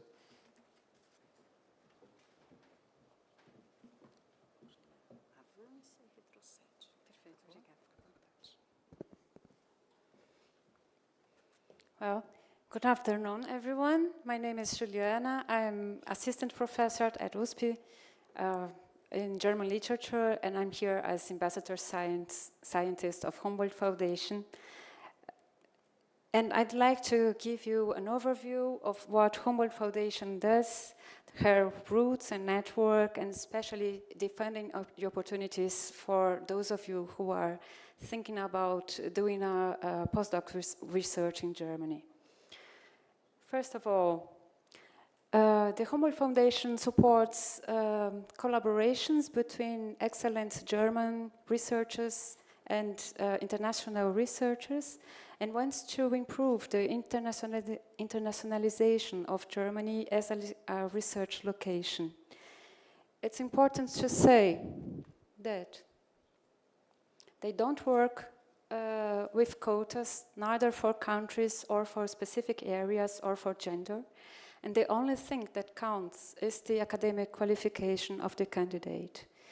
It's also important to say that they work with this motto, we support people, not projects, meaning that they will look the person behind the project.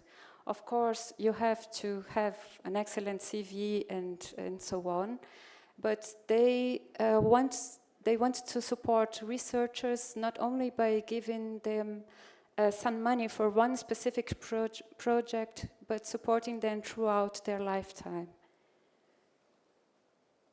This leads me to the tradition, to the history of the Humboldt Foundation, who takes this idea, which was founded in 1953, and takes this idea of international collaboration from Alexander von Humboldt, who was a scientist, a genius of the 19th century, and worked already in a vivid dialogue, in a vivid intellectual dialogue with other scientists. Before I move on, and the network is now huge, no? As you can see here. Before I move on, let me just emphasize that the Humboldt Foundation wants to increase the number of female academics supported by them, but because they don't have quotas, as I've already said, the only thing they can do it is if they receive more submissions of women. So ladies, please take a chance. Let me now talk about the opportunities for Brazilian researchers or researchers from Brazil. For many years there's been a cooperation between CAPES and Humboldt, CAPES Humboldt program, as you can see here. And they have this year 2 more open calls in May and November. This kind of fellowship is intended for those of you who have a doctoral title for less than 4 years, postdocs, or for experienced researchers, those who have the title for less than 12 years. You can see here the fellowship amount as well. Besides the grant, there are a list of additional benefits that Humboldt provides, especially for those who have a family. Humboldt is a very family-friendly institution, so you will have all kind of support and advice if you are not traveling alone. And well, following the motto, supporting people, not projects, once you are a Humboldtian, you will always have the opportunity of other kinds of fundings. The application, for your application, as you can see, there are some usual requirements, but I'd like to highlight the independent research proposal. That's very important.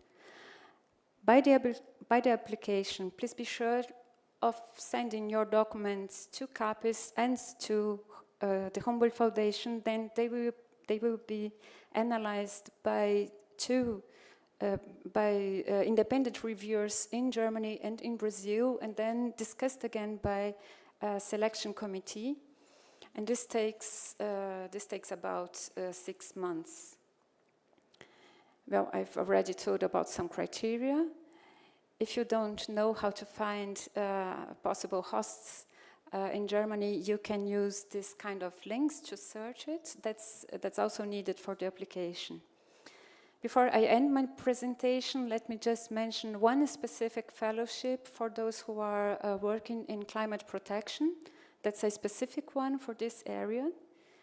And okay, I'll be happy to answer your questions. You can contact me or other ambassador scientists in Brazil or the Humboldt Foundation as well. Thank you.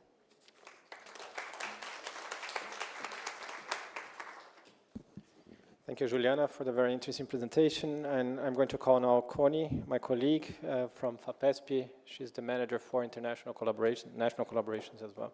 So, Connie. Okay, thank you very much. I'll also speak very quickly because normally this lasts half an hour, but so I have to do it in 5 minutes. So just to talk a little bit about FAPES funding very quickly. We fund both knowledge development and innovation projects. We have regular thematic research grants. Our regular grants are around about $100,000 for 3 years. Our thematic grants go up to around about $1 million for 5 years. We have a Sao Paulo Excellence Chair, which is for people of world renown to come to Sao Paulo. We're expecting a lot of US professors because we pay for them to stay here 3 months of the year for 5 years, and they get postdocs, etc., but also it's open to any nationality. We have young investigator grants. At the time we have a few open, including with Max Planck. And we have another call open with Fraunhofer in the area of mobility projects. And we have what we called initial first project grants and generation grants. And if anybody has a project with a scholarship from Sao Paulo, they can ask automatically for mobility abroad, being undergraduate students 4 months, master students 6 months, doctor students and postdocs up to a year. So if that is a way that we can increase mobility between, for example, Sao Paulo and Germany. We have our research, innovation, and dissemination centers who receive their own money. They have approximately $10 million for up to 10 years. We also pay for meeting organization, incoming and outgoing visiting researchers. And we have a Sao Paulo School of Advanced Science, for example, if there's a world-renowned name of somebody, for example, you want to bring from Germany to give a one-week course here. Normally we have 60 students, 30 from Sao Paulo and 30 from outside Sao Paulo for this course. And then I'll talk a little bit in a minute about our innovation, because obviously when we're talking about artificial intelligence, there's a lot that, for example, for the PP projects, the largest number of projects is in artificial intelligence at the present time. We also have top-down programs, the Amazon Plus 10 program, which is now in CONFAPI, but it started here. It's called Amazon Plus 10 because it started the 9 states in the legal Amazon plus Sao Paulo, and now all the states in Brazil, and we also get some resources from abroad, such as UKRI, etc., to study the Amazon. We have projects in public policies, global climate change, energy transition, biodiversity, quantum technologies, the South Atlantic, and basic education. And these have their own money, and they have the power to bring people from abroad. So if you need contacts with these people, to talk to them and see what are the possibilities that they have within their programs. But the money comes from FAPESP, but they have their own management resources. We're changing the Sprint program, which is our major mobility program. For the first year, it's outgoing. So if you have contact, if people from Sao Paulo have contact in Germany, they can ask to go to Germany for up to 10 days. And this is outgoing. Then they send in a request, and they have to prove that somebody from Germany came to Brazil, and then they can ask for the value per year is $12,500. And in this case, if the person coming from abroad brings doctorate students with them, we will pay 2 weeks stipend for the doctorate student to stay in Sao Paulo. And we're also putting here in the second year as well that people can go to innovation environments within universities abroad as well. And then the third year, we're putting in seed funding to start off a research project up to $25,000, so that people, before they start applying for the DFG FAPESP grants, which are much larger, that they have some money to start doing some research together. So that's the new Sprint program. If we look at for our options here, as I said, you can have money within the projects for collaboration. In the thematic regular, the CPGs, our CPAs, which are our research centers, our applied research centers. For our young researchers, our initial researching generation, and all the programs all have money for mobility and for project development. We have agreements with DFG, with BMBF, with Fraunhofer. Fraunhofer, Max Planck are open at the minute. DFG stays open all year round. DAD and DVG, we're here today because of that. And we also have a call that should open this week with Bilatch for organization of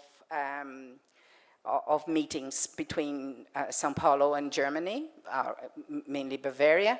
And we're negotiating with Humboldt, with Leibniz, with Helmholtz, for mainly with Leibniz and Helmholtz. We're organizing, we have something called CIPI, which is an international centers. So we want to attract Fraunhofer centers or Helmholtz centers or Max Planck centers to Sao Paulo, and we will give them 5 million reais. They're within a university, and then we give them 5 million reais to start off their research projects here in the country. So that's another program that we have. With Europe, under the Confab agreement, we have Horizon Europe, ERC, Marinet, Eurostars, and Mahikohi. Actions are all covered by FAPESB agreements. For our innovation centers, we have our applied research centers, 50% us, 50% a large companies such as Shell, corporate, and we would like, one thing that we did with Italy was that we organized an Italian day. We had the Italian businesses come here to talk to our researchers, Pirelli, Enel, etc., to try and develop research together. And these 10-year projects, we have our PICI, which are co-financed by companies, 2 to 5 years. And then we have our PPs, which mostly today are in the area of artificial intelligence, that the money goes to fund research in the company, it doesn't go to fund the company, doesn't need any equity. And here you can see how PP works from PP1, which is up to around about TRL 3, going on towards developing a prototype. Validation goes up to TRL 7, and then obviously the production. So we finance, there are very few PP3 at the minute. I mean, mostly PP1 and PP2, but a very, very successful program. And we have around about 300 startups per year in this program. Yeah, so thank you very much.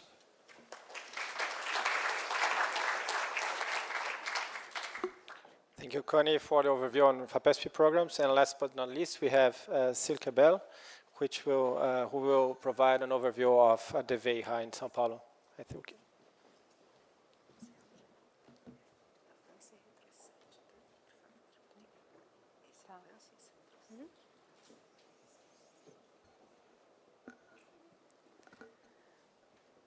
So I will give you a short overview. I mean, you already know we are organizing the event together with FAPESP, but I would like to show you what we are actually doing. We are one of 6 innovation centers of the DV. I would say DVH. I think it's easier. Okay, not DWIE. So we are one of 6 centers worldwide. There also is one in New Delhi, Tokyo, San Francisco, New York, and Moscow. We belong to the DAD. So the central is based in Bonn. We have supporters. So we actually have main supporters. We have some of them here today, which is DFG and Alexander von Humboldt and so on. We have a associated supporters, and also German scientific organizations and companies. The DVH Sao Paulo, we have nowadays universities, higher education alliances, non-university research associations, funding organizations, and state-level presentations and other organizations. We are really proud because of all the centers, we have the highest number of supporters. And here you can have a list. So we have our full supporters. That means that they have an own representation in Brazil. So DFG and the University of Münster, FU Berlin, UARUE and TUM is actually at our office. And we also have Uni Potsdam at Unicamp and the Alex von Humboldt. We have Juliana and other representatives. And we have the associated supporters. They don't have a own representation in Brazil, but they are also very active. Our main objectives is knowledge, to do networking, to give advice, and to have visibility.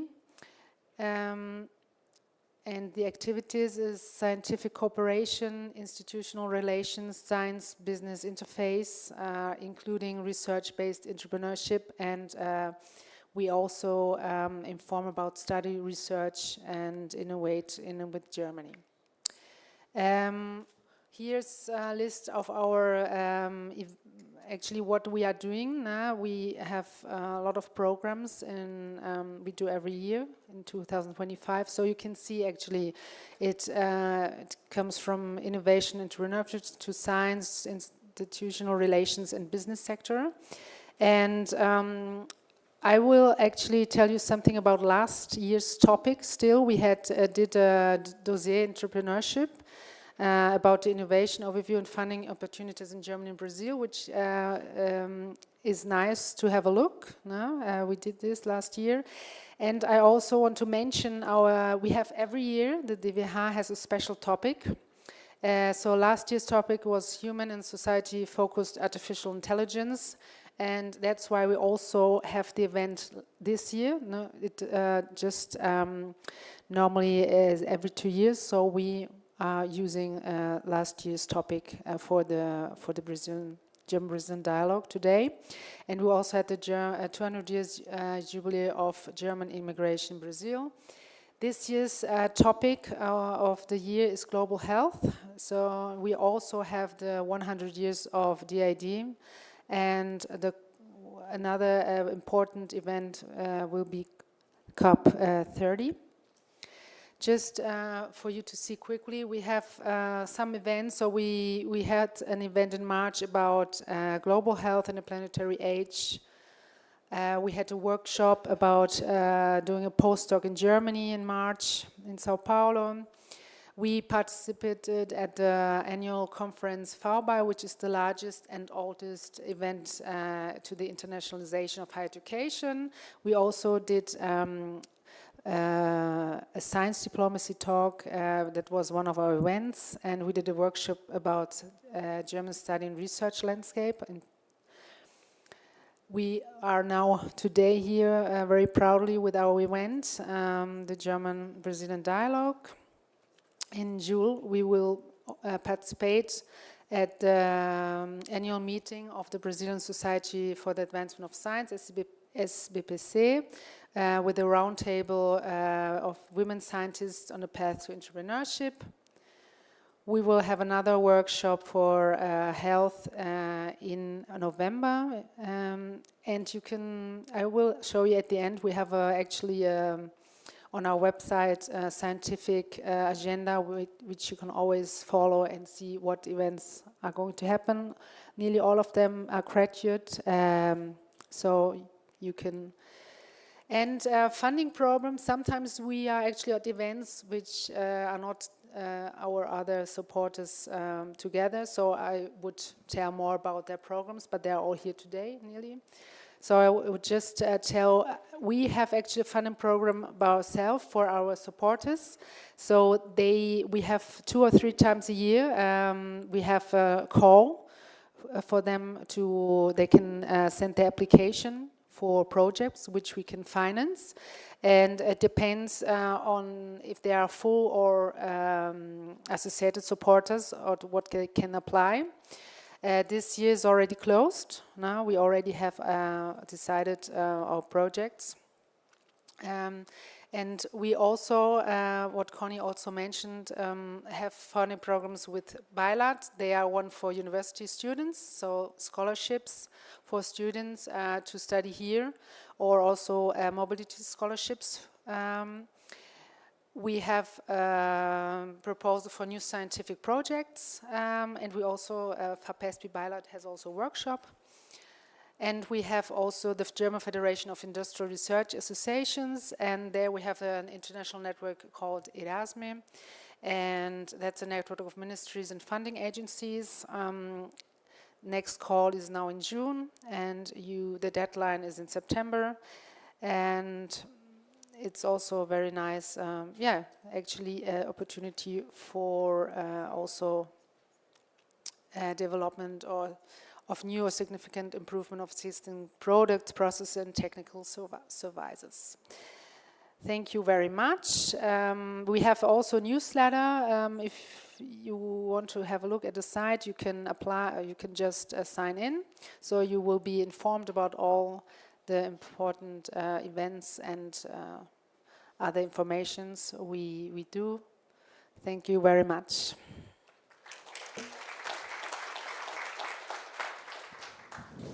Well, thank you, Silke, for the overview on the VEHA, and we now have time for questions. This was a great and comprehensive overview on collaboration opportunities between Brazil and Germany. So I'd like to open for questions. If you could please say your name and institution. Okay.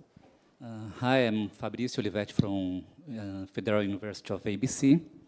I have a very specific demand for a grant. So a former PhD student from Germany that just graduated yesterday, he wants to come to Brazil for some sort of internship, like 1 or 2 months here, to start his career. But the thing is that he is at this gray area in which he is not working at any university or research institution. So I would like to know if there is such kind of grant from any of the funding agencies.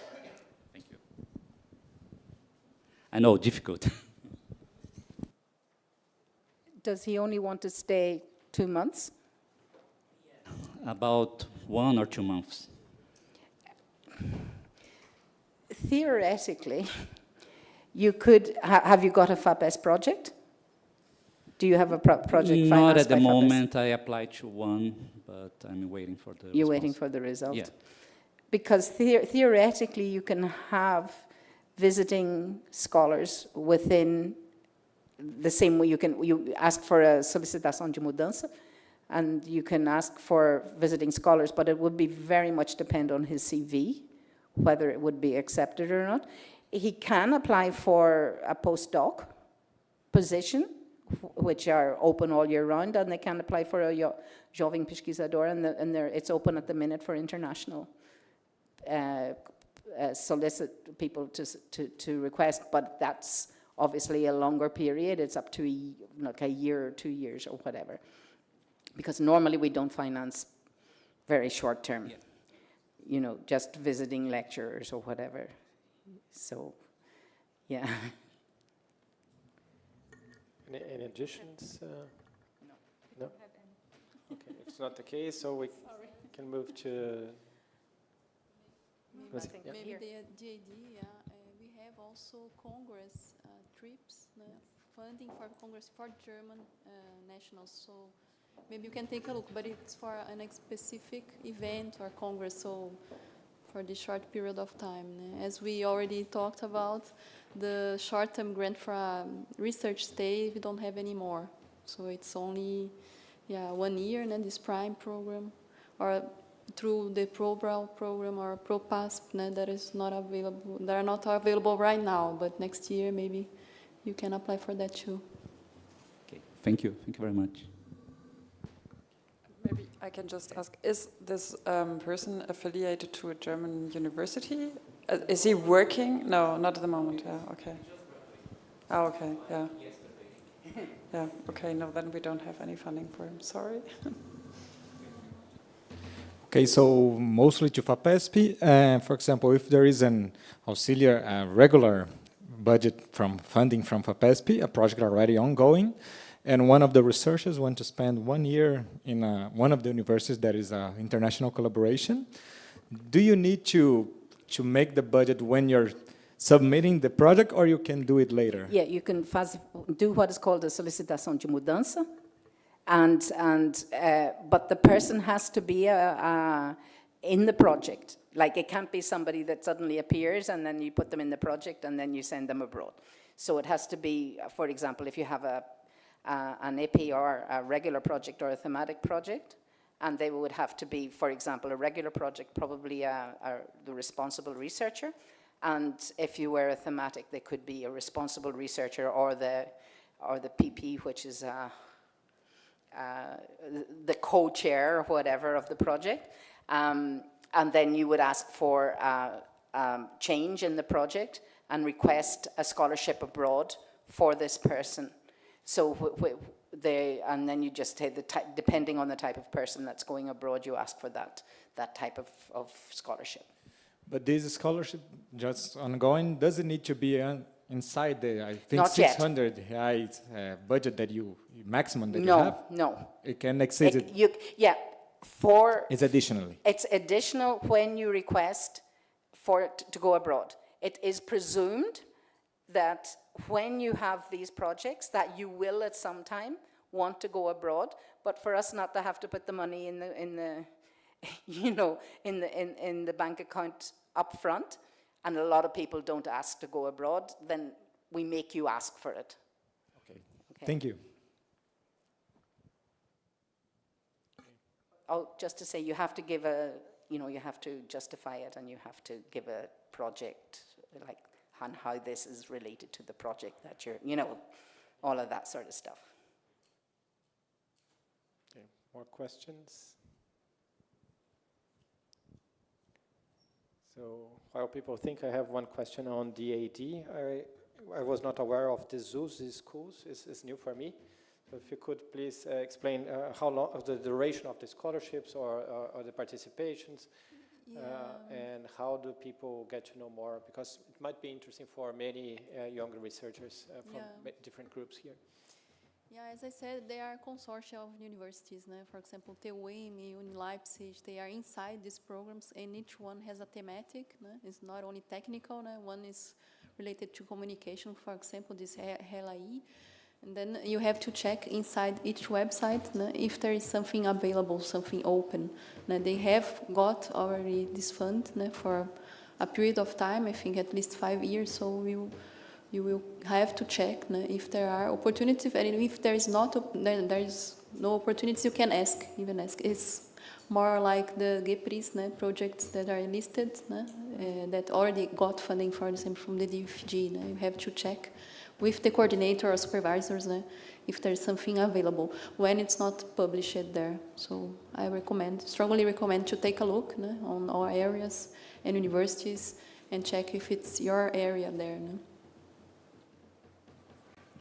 Thank you. More questions? I have still a few minutes. Just one last question maybe to Connie about the São Paulo school and SPEC. So I think one of the goals of FAPESP is attracting high talented researchers to São Paulo also for short-term stays or schools. If you can just talk about it. So there are two programs. The SPEC, International SPEC, I think is released last week, probably, with new rules and regulations, and the São Paulo Excellence School. The one thing important about the São Paulo Excellence School is that it can't be repeated. Like, if we have one today on artificial intelligence in OSPI, that the same group cannot ask to do a same school again next year. So it's always in movement, it's always new things, and it has to be really, really up to date and very, very, you know, high level. The person that is coming, that you're inviting to come and give the courses so the Excellence School is a course, and it has to be really very, very high level. And as I said, I think there's 60 students, 30 from the state of Sao Paulo and 30 from outside the state of Sao Paulo. I think last year they were taken to a hotel. We lock them up in a hotel, and so that they can't run away if the going gets too tough. But then also, and then the Sao Paulo Excellence Chair is also to, people would have to come for 3 months per year for 5 years. So obviously we know that a lot of people have their summer holidays, or and they want to do some work abroad, and we give them the money within the university. Obviously the university applies the structure, but we give them money to do the research, and we give them money for postdocs and doctorate students, etc., so that they really feel that this is part of their normal work. And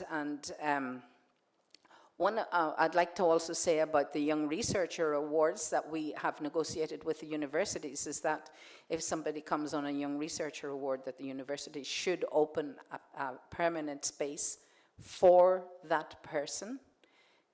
Obviously, you cannot guarantee that that person will pass, because all concourses are open, all selections are open for anybody who wants to.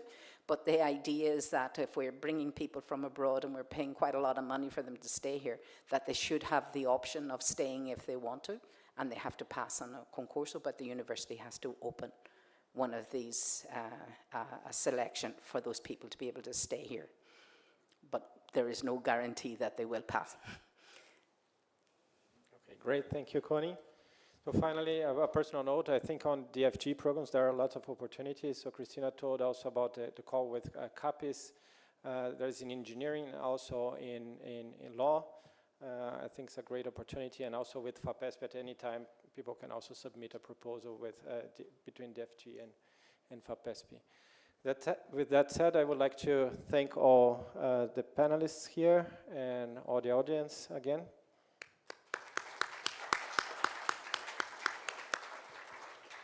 And Silke would like to say some words about tomorrow, or should I? Okay. Yeah. So tomorrow we'll start at 9:30. Yeah. Okay. And we'll have 2 very interesting panels on humanities and in engineering. We'll also have short pitches from startups in AI.